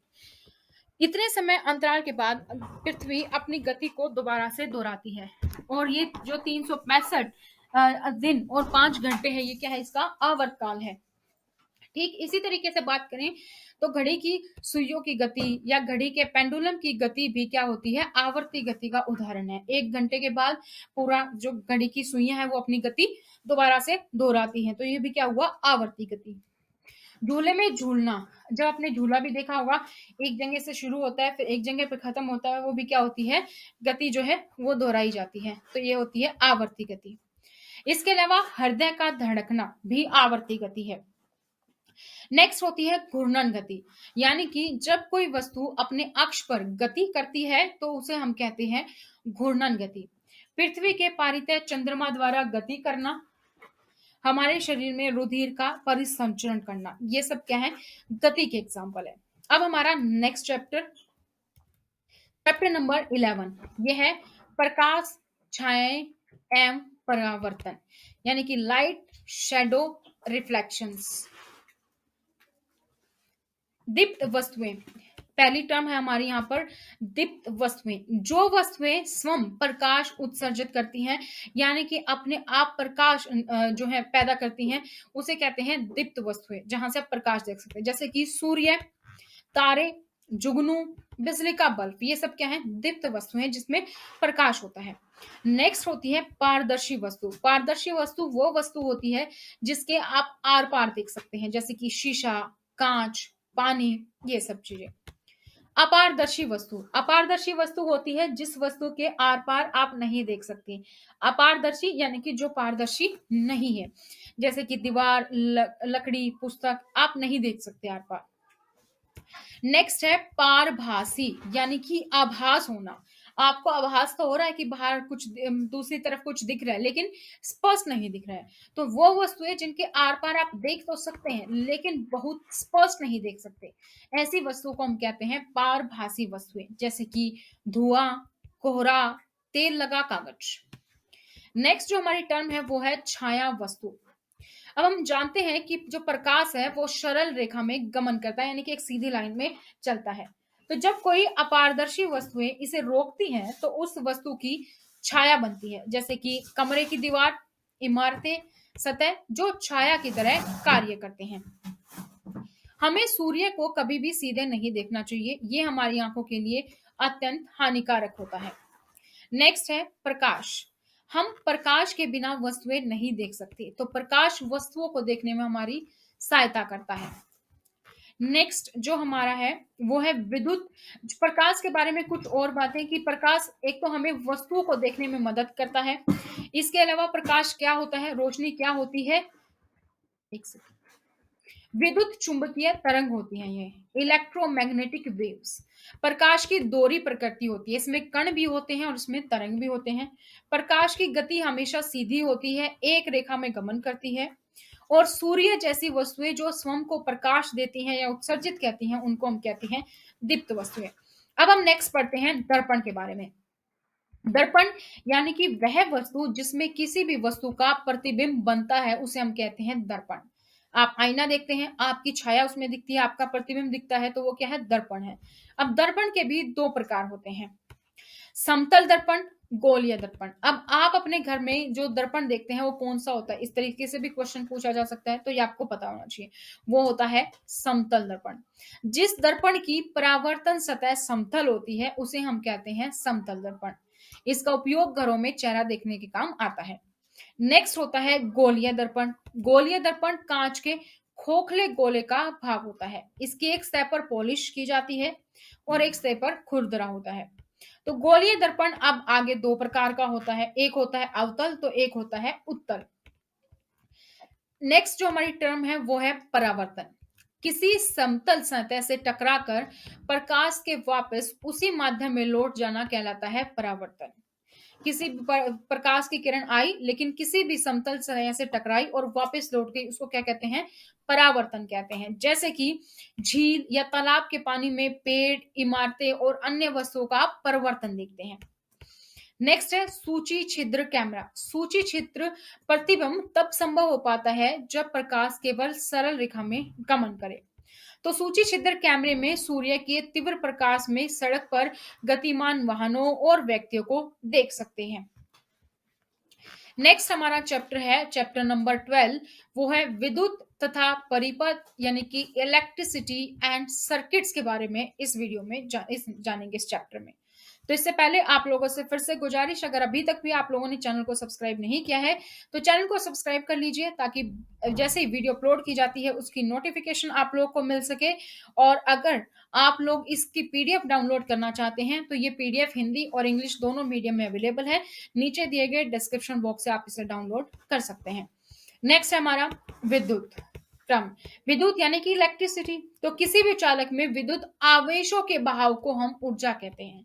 इलेक्ट्रिसिटी कब होती है? जब आवेश बहाव होते हैं। जब आप स्विच ऑन करते हैं तब उसमें आवेश का बहाव होता है, जो उत्पन्न ऊर्जा होती है उसी को हम बिजली कहते हैं। विद्युत सेल यानी कि इलेक्ट्रिकल सेल। तो इलेक्ट्रिकल सेल क्या है? एक बिजली का ही स्रोत है, क्योंकि इसमें दो टर्मिनल होते हैं। एक तरफ धातु की छोटी टोपी होती है तो दूसरी तरफ धातु की डिस्क होती है। मेटल कैप जो होती है वो होता है इसका पॉजिटिव पॉइंट टर्मिनल यानी कि धनात्मक टर्मिनल, और जहां पर धातु डिस्क होती है वो होता है इसका नेगेटिव टर्मिनल यानी कि ऋणात्मक टर्मिनल। अलार्म घड़ी आप सेल लगाते हैं, कलाई घड़ी में, ट्रांजिस्टर, रेडियो, कैमरा, तो इन सब में क्या होता है? सेल लगता है। और सेल क्या करता है बेसिकली, आपको ये भी पता होना चाहिए। ऐसे भी क्वेश्चन पूछा जाता है कि कौन किस एनर्जी को कन्वर्ट करता है। इलेक्ट्रिकल सेल क्या करता है?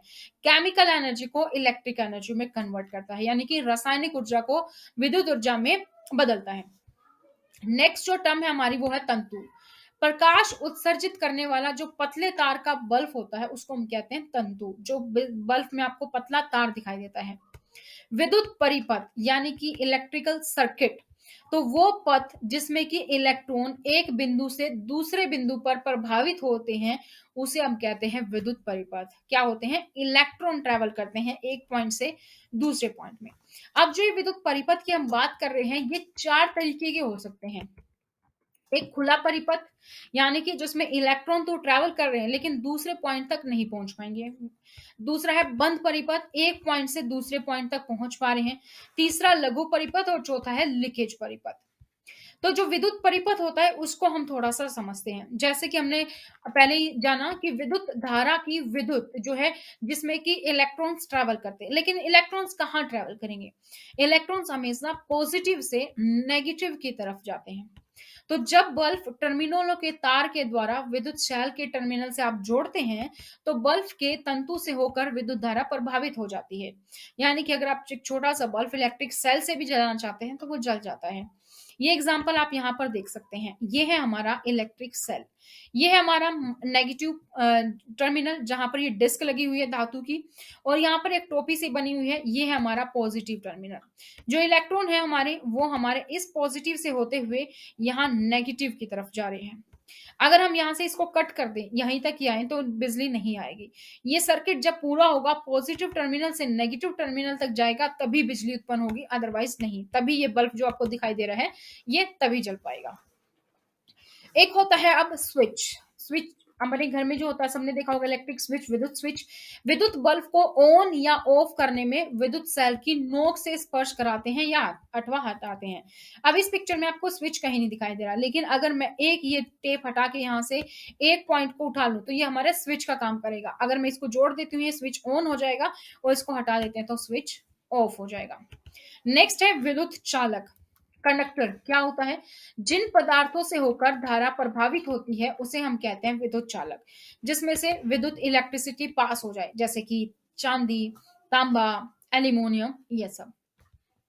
नेक्स्ट है विद्युत अचालक, ठीक है, या कुचालक, यानी कि जो कि चालक ना हो, जिसमें जिसमें से विद्युत धारा प्रभावित नहीं होती है उसको हम अचालक पदार्थ कहते हैं। इनमें जो इलेक्ट्रॉन्स होते हैं वो न के बराबर होते हैं जो ट्रेवल करते हैं, जैसे कि रबड़, प्लास्टिक, कांच, ये सब। एक होता है विद्युत रोधक, जिस पदार्थों में से होकर धारा प्रभावित हो ही नहीं सकती।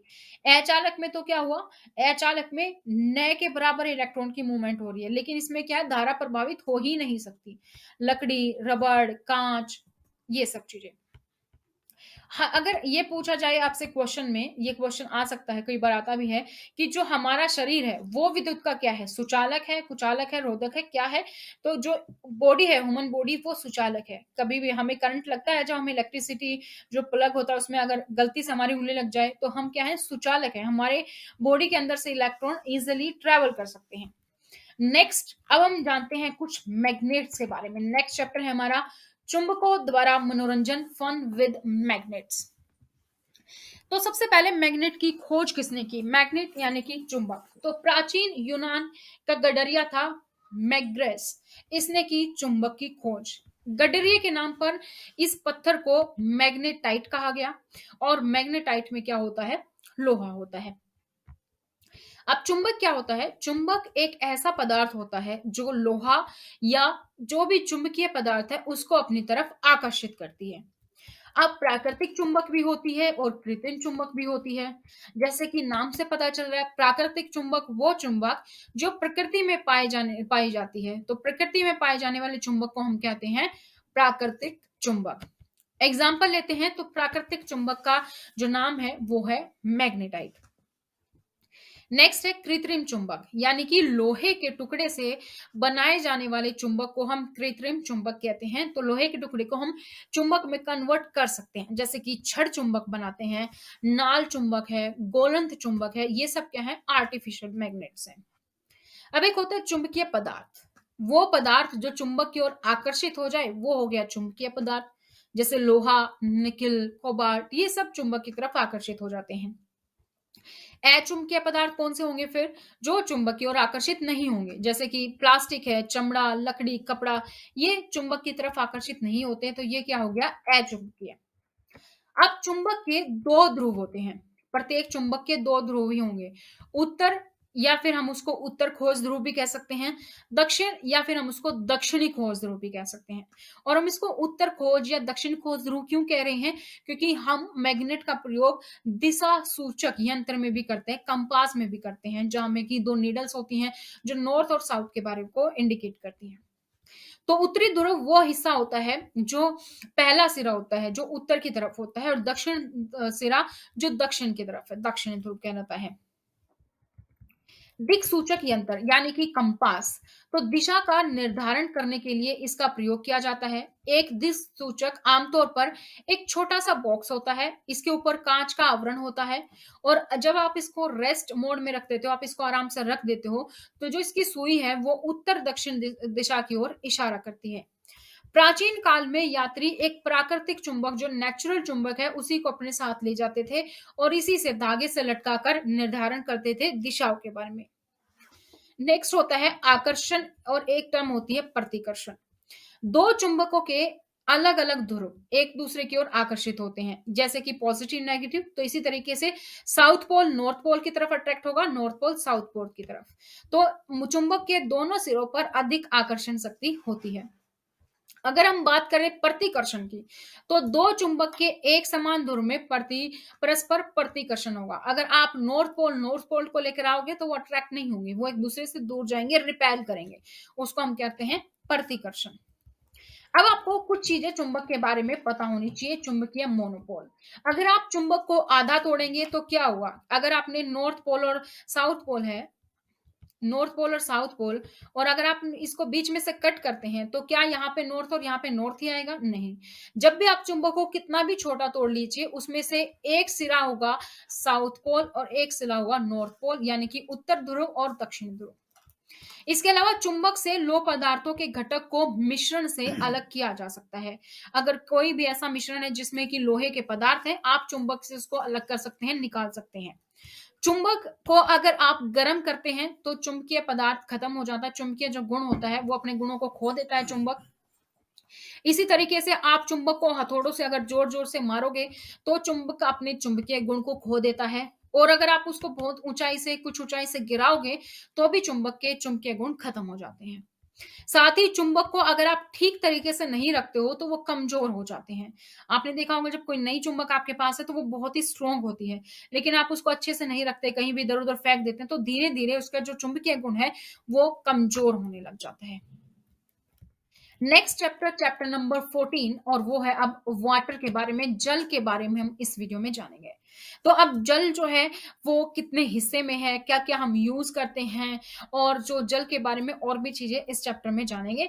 लेकिन इससे पहले अगर अभी तक भी आप लोगों ने चैनल को सब्सक्राइब नहीं किया है तो चैनल को सब्सक्राइब कर लीजिए और बेल आइकन को प्रेस कर लीजिए। साथ ही वीडियो को लाइक और शेयर करना ना भूलें, और इस पीडीएफ को आप नीचे दिए गए डिस्क्रिप्शन बॉक्स से डाउनलोड कर सकते हैं। हिंदी और इंग्लिश दोनों में ही ये अवेलेबल है। तो पृथ्वी का 2/3 भाग जो है वो जल से ढका हुआ है। ये क्वेश्चन बहुत ही इजी है, लेकिन आपको पता होना चाहिए। तो जो जो अधिकांश भाग है, जो जल है, वो है हमारा महासागरों और समुद्रों में। जब पृथ्वी पर 2/3 भाग जल से ढका हुआ है, तो हम ये क्यों बोलते हैं कि पानी की किल्लत आ सकती है, पानी को बचाओ। हमारा तो 2/3 भाग पे जल ही जल है। इसका कारण क्या होता है कि जो ज्यादातर जल है वो है हमारा महासागरों में और समुद्रों में। और जो महासागर और समुद्रों में पानी होता है उसमें बहुत सारे लवण घुले होते हैं। पानी खारा होता है, इसीलिए यह पानी पीने में या घरेलू चीजों में या कृषि में या औद्योगिक जरूरतों में उपयुक्त नहीं हो सकता। अब हमें जल क्यों आवश्यक होता है? हमें पानी पीने के लिए भी चाहिए, नहाने के लिए भी, खाना पकाना, कपड़े धोना, ये सब चीजों के लिए हमें जल की आवश्यकता होती है। और जल हमें कहाँ से प्राप्त होता है?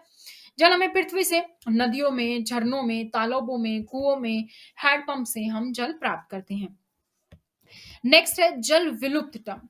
जल जल व वाष्प में परिवर्तित होता रहता है। नदी, तालाब, झील, महासागर के सभी जल जो है निरंतर वाष्प में परिवर्तित होते रहते हैं। इसको आप इस तरीके से भी समझ सकते हैं। आप अपने घर की छत पर धूप निकलने पर किसी बर्तन में पानी रख दीजिए और काफी दिनों के बाद आप उसको धीरे धीरे नोटिस करेंगे, उसमें से पानी धीरे धीरे आपको कम होता हुआ दिखाई देगा। तो वो क्या हो रहा है? जल आपका सूरज के प्रकाश की रोशनी में जल वाष्प में परिवर्तित होकर उड़ जा रहा है। नमक को हम बोलते हैं सोडियम क्लोराइड। ये क्वेश्चन भी पूछा जाता है। सोडियम क्लोराइड क्या है? नमक। तो जो महासागरों में खारा जल होता है वो गहरे गड्ढों में छूट जाता है। जहां जहां गड्ढे बन जाएंगे वहां जल छूट जाएगा और धीरे धीरे क्या होगा? वाष्प होता रहेगा सूर्य के प्रकाश में, पानी उड़ता रहेगा और एक टाइम ऐसा आएगा जब पानी उड़ जाएगा और वहां पे लवण जो सॉलिड वो बच जाएगा। और वो जो सॉलिड पार्ट है वो क्या बन जाता है हमारा? वहां पर नमक का ढेर लग जाता है। वो जो लवण है वो क्या है? नमक। क्योंकि नमक भी क्या है? खनिज लवण ही है। अब वाष्पीकरण क्या होता है? वायु में जल वाष्प होता है, गर्म होता है, फिर ठंडा भी होता है, संघनन प्रक्रिया। तो इस परिवर्तित के प्रक्रम को पूरे को हम क्या कहते हैं? वाष्पीकरण कहते हैं। जैसे कि आप गिलास की बाहरी सतह पर जल की बूंदें, यहां सतह आएगा, तो बर्फ युक्त जल से भरे गिलास की बाहरी सतह बाहर की हवा को ठंडा कर देती है। जल वाष्प गिलास की सतह पर संघनित हो जाते हैं। आप पानी ठंडा पानी गिलास में लीजिए तो आपको बाहर भी जो है वो कण दिखाई देंगे। इसी तरीके से आप गर्म पानी अगर लेते हैं तो आपको गिलास के अंदर ही ऊपर कुछ पानी के कण दिखाई देंगे। तो हम पृथ्वी के पृष्ठ से ऊपर जाते हैं तो तापमान कम होता जाता है, क्योंकि जैसे जैसे वायु ऊपर उठती जाती है वो ठंडी होती रहती है। नेक्स्ट जो टर्म है वो है जल कणिका। पर्याप्त ऊंचाई पर वायु इतनी ठंडी हो जाती है कि इसमें उपस्थित जो जल वाष्प है वो संघनित होकर छोटी छोटी जल की बूंद बन जाते हैं और इसको हम कहते हैं जल कणिका। तो बादल क्या होते हैं? बादल भी ये छोटी जो जल कणिकाएं होती हैं जो वायु में तैरती हैं, इन्हीं को हम बादलों के रूप में देखते हैं। वर्षा, जब बहुत सी जल कणिकाएं आपस में एक बड़े आपाम आपाम आम आपकी जल की बूंदें बन जाएंगी, तो ये जल की बूंदें भारी होने पर वर्षा के रूप में धरती पर गिरेंगी, तो ये हो जाएंगी हमारी वर्षा। तो एक जल की बूंद कहाँ जाकर आपकी वर्षा बन जाती है, ये पूरा आपने देख लिया है यहाँ पर प्रोसेस। संघनन क्या होता है? जल वाष्प को जल में परिवर्तन करने की प्रक्रिया को हम क्या कहते हैं? संघनन। भौम जल, भौम यानी कि धरती पर, तो पृथ्वी का जो शुद्ध जल है वो है भौम जल के रूप में। जल चक्र क्या होता है?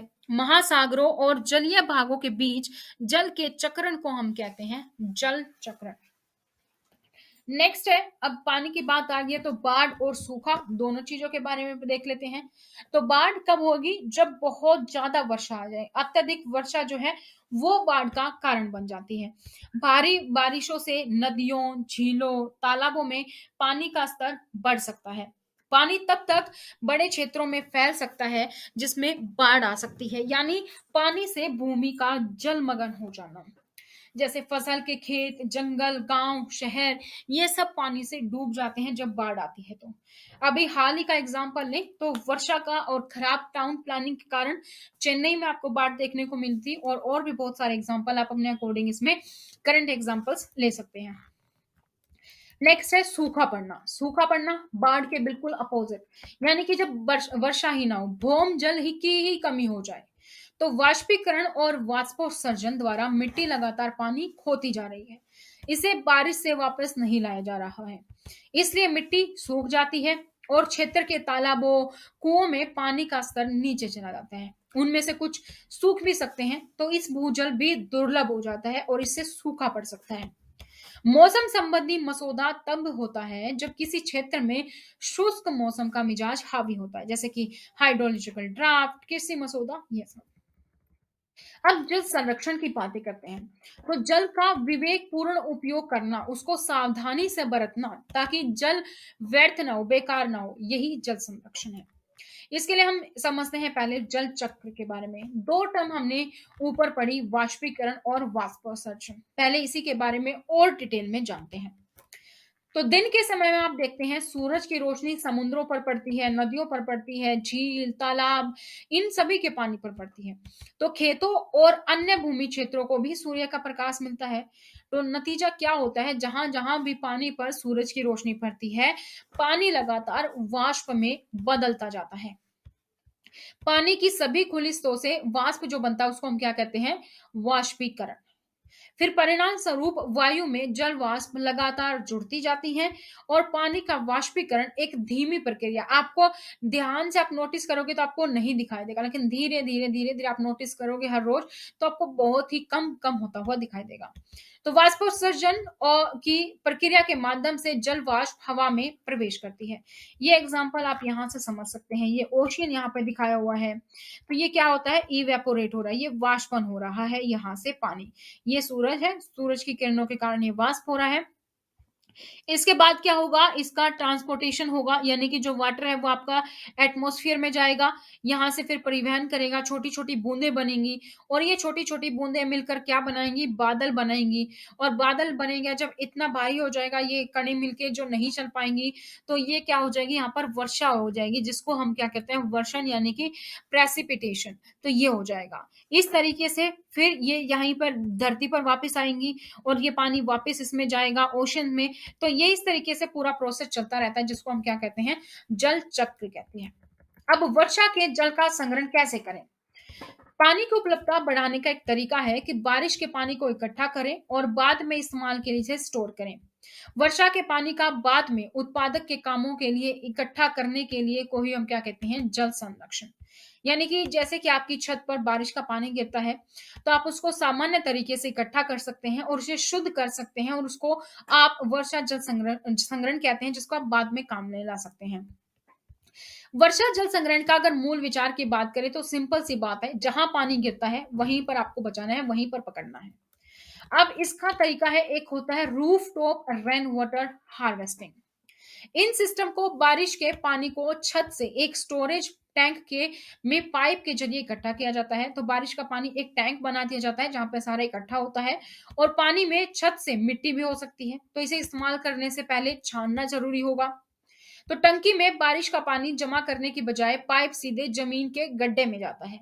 इसे हम भूजल को रिचार्ज करना कहते हैं, या फिर से भरने के लिए मिट्टी में रिसता रहता है। दूसरा तरीका जो हम सभी करते हैं, बारिश का पानी इकट्ठा करने वाली सड़क के किनारे की नालियों में सीधे पानी को जमीन में जाने दिया जाए। नेक्स्ट है बादल कैसे बनती है। बादल कैसे बनते हैं ये हम ऑलरेडी ऊपर भी आपको मैंने डिस्कस कर दिया है जल चक्र में। अब हम आगे देखते हैं महासागरों में जल भूजल, तो ये भी हम डिस्कस कर चुके हैं। नेक्स्ट जो हमारा चैप्टर है वो है दोस्तों अध्याय 15वां, हमारे चारों ओर वायु, यानी कि एयर अराउंड अस, हवा जो है हमारे चारों ओर। अब उसके बारे में देखेंगे, हवा में कौन कौन सी गैसें पाई जाती हैं, हवा किस किस चीजों से मिलकर बनती है, ये सब। तो हवा को आप हर जगह पर देख सकते हैं, हवा हर जगह पर पाई जाती है। अगर आप खाली पानी की बोतल ले रहे हैं तो उसमें भी हवा है, आप उसमें पानी भरेंगे तो हवा निकल जाएगी। तो हम हवा को देख नहीं सकते, लेकिन आप इसे महसूस कर सकते हैं। अगर हवा चल रही है, गतिमान हवा को हम क्या कहते हैं, पवन कहते हैं। वायु स्थान घेरती है, इसका कोई रंग नहीं होता, कोई भी इसके माध्यम से देख सकता है, या पारदर्शी है। हवा चल भी रही होती है तो आप बाकी चीजों को आराम से देख सकते हैं। वायु जो है अनेक गैसों का मिश्रण होती है। हवा पानी और मिट्टी दोनों में ही मौजूद होती है। तो ये हवा के बारे में कुछ पॉइंट्स थे। अब हम जानते हैं कि ये हवा जो हम बातें कर रहे हैं किस चीज से बनती है। यहाँ से हमेशा क्वेश्चन पूछा जाता है कि हवा में ये गैस कितने परसेंट में है या ये गैस कितने परसेंट में है, तो ये आपको पता होनी चाहिए एनसीईआरटी फैक्ट्स के अकॉर्डिंग। तो जो वायु है उसमें नाइट्रोजन होता है, ऑक्सीजन होता है, कार्बन डाइऑक्साइड होता है, जल वाष्प होता है और भी अन्य गैसें होती हैं जो मिलकर वायु को बनाती है, और इसमें धूल के कण भी मौजूद होते हैं। ये एक एक टर्म के बारे में हम नीचे जानेंगे, लेकिन इससे पहले हम एक और टर्म के बारे में जानते हैं, वो है वायुमंडल। वायुमंडल क्या होता है? पृथ्वी को घेरने वाले वायु के आवरण को, जो पृथ्वी के चारों तरफ जो घेरती है वायु, उसके आवरण को हम क्या कहते हैं? वायुमंडल कहते हैं। पृथ्वी पर जीवन है तो वो वायुमंडल आवश्यक है, उसके लिए वायुमंडल के कारण ही। अब इस हवा में नाइट्रोजन जो है वो होता है आपका 78.1%, ऑक्सीजन होता है 20.9%। आप इसको आराम से याद रख सकते हैं, 78% नाइट्रोजन और 21% ऑक्सीजन। कार्बन डाइऑक्साइड गैस होती है 0.03%, आर्गन 0.9%, और इसके अलावा बाकी धूल कण वो होते हैं। जल वाष्प के बारे में पढ़े तो जल वाष्पित होकर क्या बनाता है? जल वाष्प बनाता है। जल वाष्प संघनित होकर पानी की बूंदें बनाता है। ये हवा का परिवर्तनशील घटक है। ऑक्सीजन की बात करें तो सभी जीवित जीवों के लिए आवश्यक है, सांस लेने के लिए आवश्यक है। तो अगर कोई चीज को आपको जलाना है, कोई भी ज्वलन क्रिया करनी है, तो जलन क्रिया भी जब तक ऑक्सीजन है तभी हो पाती है। इसके विपरीत अगर नाइट्रोजन है तो नाइट्रोजन जलने में सहायता नहीं करती है। यह हवा भरने वाले स्थान का लगभग चौथा या पांचवा हिस्सा लेती है नाइट्रोजन। कार्बन डाइऑक्साइड की बात करें तो पौधे और जानवर सांस के लिए ऑक्सीजन लेते हैं और कार्बन डाइऑक्साइड का उत्पादन करते हैं। प्रकाश संश्लेषण की प्रक्रिया के लिए आवश्यक होती है green house gas effect. Next हम बात करें धूल और धुएं के बारे में, तो ईंधन के जलने से धुआं निकलता है। धुएं में कुछ गैस कण होते हैं, कुछ धूल के महीन कण होते हैं, और अक्सर ये हानिकारक ही होता है। उदाहरण दिल्ली में जो आप पोल्यूशन देख सकते हैं वो। तो हवा में धूल के कणों की उपस्थिति समय समय पर और जगह जगह पर बदलती रहती है। जब हम अपने नाकों से सांस लेते हैं, हम हवा में सांस लेते हैं, तो हमारी नाक में छोटे छोटे बाल होते हैं और श्लेष्मा होती है, जो कि धूल के कणों को श्वसन तंत्र में जाने से रोकते हैं। अगर हम वायुमंडल की बात कर रहे हैं तो वायुमंडल की कुछ परतें होती हैं, कुछ मंडल होते हैं। पहला होता है शोभ मंडल, जिसको हम ट्रोपोस्फियर कहते हैं। दूसरा होता है समताप मंडल, जिसको हम स्ट्रेटोस्फियर कहते हैं। तीसरा होता है मध्य मंडल, जिसको हम मीजोस्फियर कहते हैं। चौथा होता है आयन मंडल, जिसको हम थर्मोस्फियर या फिर आयनोस्फियर कहते हैं। और पांचवा होता है बाह्य मंडल, जिसको हम एक्सोस्फियर कहते हैं।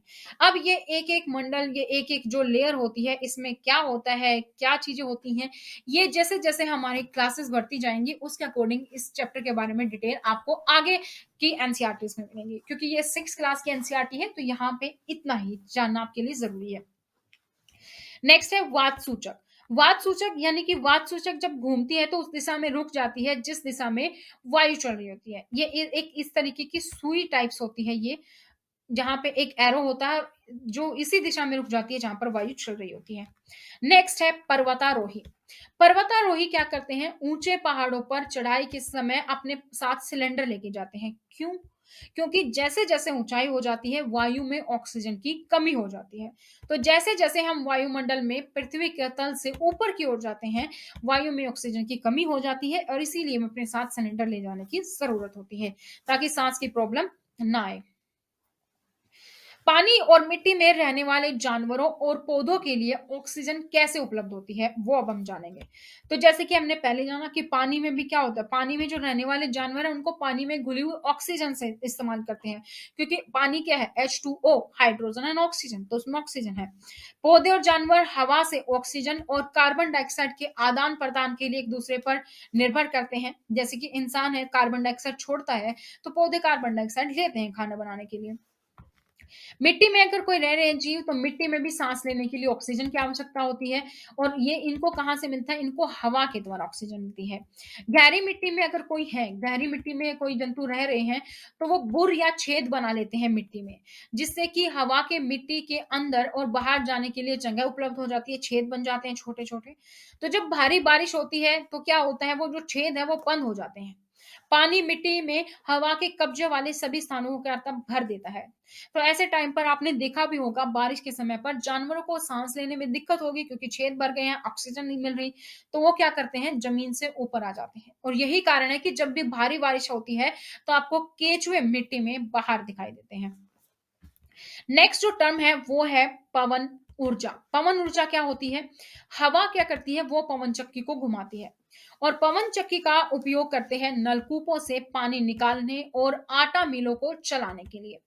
पवन चक्कियों का उपयोग बिजली उत्पन्न करने के लिए भी किया जाता है। इसका उपयोग नौकायन नौकाओं, ग्लाइडर, पैराशूट, हवाई जहाजों की गतिविधियों में भी इससे मदद मिलती है। और हवा की उपस्थिति के कारण ही पक्षी, चमगादड़, कीड़े ये सब उड़ सकते हैं। हवा कई पौधों के फूलों के बीजों और पराग के फैलाव में भी मदद करती है और इसी कारण है कि जब फूल बीज होते हैं, जब हवा चलती है तो बीज क्या होते हैं, एक स्थान से दूसरे स्थान पर फैल जाते हैं और वहां पर वो पौधे उग जाते हैं। तो जल चक्र में भी वायु बहुत ही महत्वपूर्ण भूमिका निभाती है। पवन चक्की क्या होती है? पवन चक्की होती है पवन से चलने वाली एक ऐसी युक्ति जो डायनामो की सहायता से बिजली उत्पन्न करती है।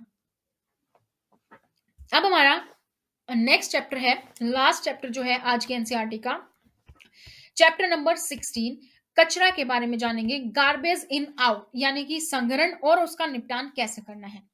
तो कचरे के लिए एक जो स्वच्छता के लिए है, एक कदम स्वच्छता की ओर भारत के प्रधानमंत्री ने 2 अक्टूबर 2014 को एक मिशन शुरू किया था जिसका नाम क्या है, स्वच्छ भारत मिशन।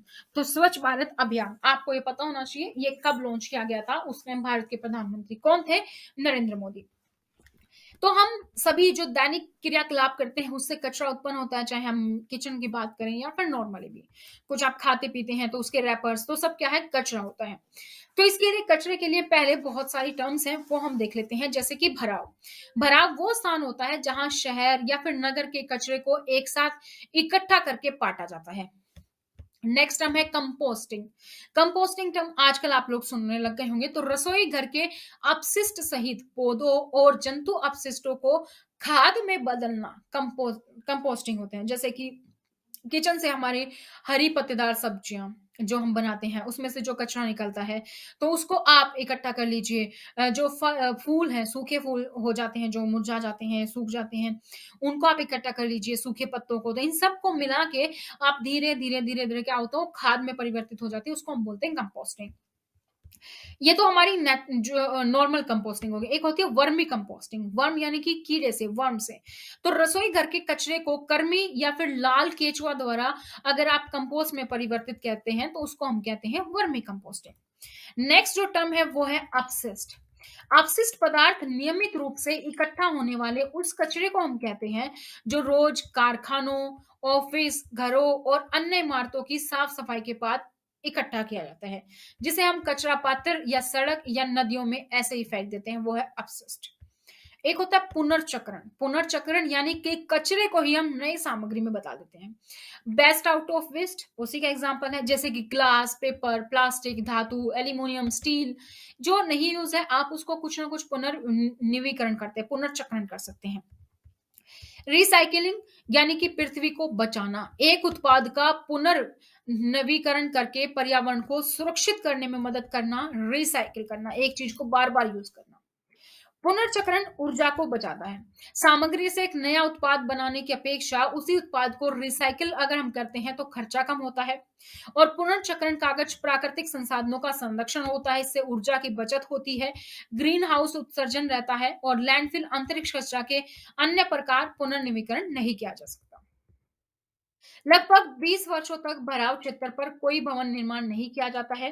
कचरे के उपयोगी अवयव के निपटान के लिए भराव क्षेत्रों के पास कंपोस्ट बनाने वाले क्षेत्र विकसित किए जाते हैं। नेक्स्ट है कि आपने देखा होगा कि आजकल नीला और हरा कूड़ादान, दो तरीके के कूड़ादान जो हैं वो फेमस है। तो ये क्या करते हैं, कुछ शहरों या नगरों में नगर पालिकाएं हैं, ये दो प्रकार के कचरे को एकत्रित करने के लिए दो अलग अलग कूड़ेदान का प्रयोग करते हैं, जिसमें से पहला है नीला कूड़ादान। नीले कूड़ेदान में क्या होता है कि पुनः उपयोग किए जाने वाले सकले पदार्थ डालते हैं इसमें, हम जो भी चीज दोबारा से इस्तेमाल की जा सकती है, जैसे कि प्लास्टिक की धातुएं हैं या कांच है। हरे कूड़ेदान में रसोई या फिर अन्य पादप और जंतु अपशिष्टों को एकत्रित करने के लिए होते हैं। नॉर्मल हम समझे तो सूखा कूड़ा और गीला कूड़ा। अब आपने देखा होगा हम लोग प्लास्टिक बैग यूज़ करते हैं, हालाँकि बैन लग चुका है लेकिन फिर भी आपको मार्केट में बहुत जगह प्लास्टिक बैग मिल जाते हैं। तो इस प्लास्टिक बैग के नुकसान क्या हैं? इससे नालियाँ और सीवर सिस्टम जो है वो चौक हो जाता है। गिरावट की प्रक्रिया धीमी और समय लेने वाली है इसकी, जो इसका खत्म होने का टाइम है। प्लास्टिक की थैलियों को जलाना भी हानिकारक होता है। और अगर प्लास्टिक की थैलियों का सेवन जानवर कर ले तो उनके दम घुटने से उनकी मौत भी हो जाती है। तो अब कचरे का निपटारा कैसे करें? प्लास्टिक की थैलियों का कम से कम उपयोग करें, जहां संभव हो उसको आप दोबारा प्रयोग करें। आप पेपर बैग या जूट का बैग घर से लेकर जाएं जब आप सब्जी खरीदने जाते हैं। प्लास्टिक बैग को आप बेतरतीब ढंग से फेंकने से बचें, उसको आप सही तरीके से उसका डिस्कार्ड करें। प्लास्टिक की थैलियों को आप कभी जलाएं नहीं। रसोई में कचरे के निपटने के लिए घर पर वर्मी कंपोस्ट बनाएं। पुनर्चक्रण वाला कागज आप यूज करें जिसको आप रिसाइकिल कर सकते हैं। जागरूक पैदा करें, ठोस कचरे की उचित संग्रह, परिवहन या पृथक्करण करें और लैंडफिल का उचित प्रबंधन करें।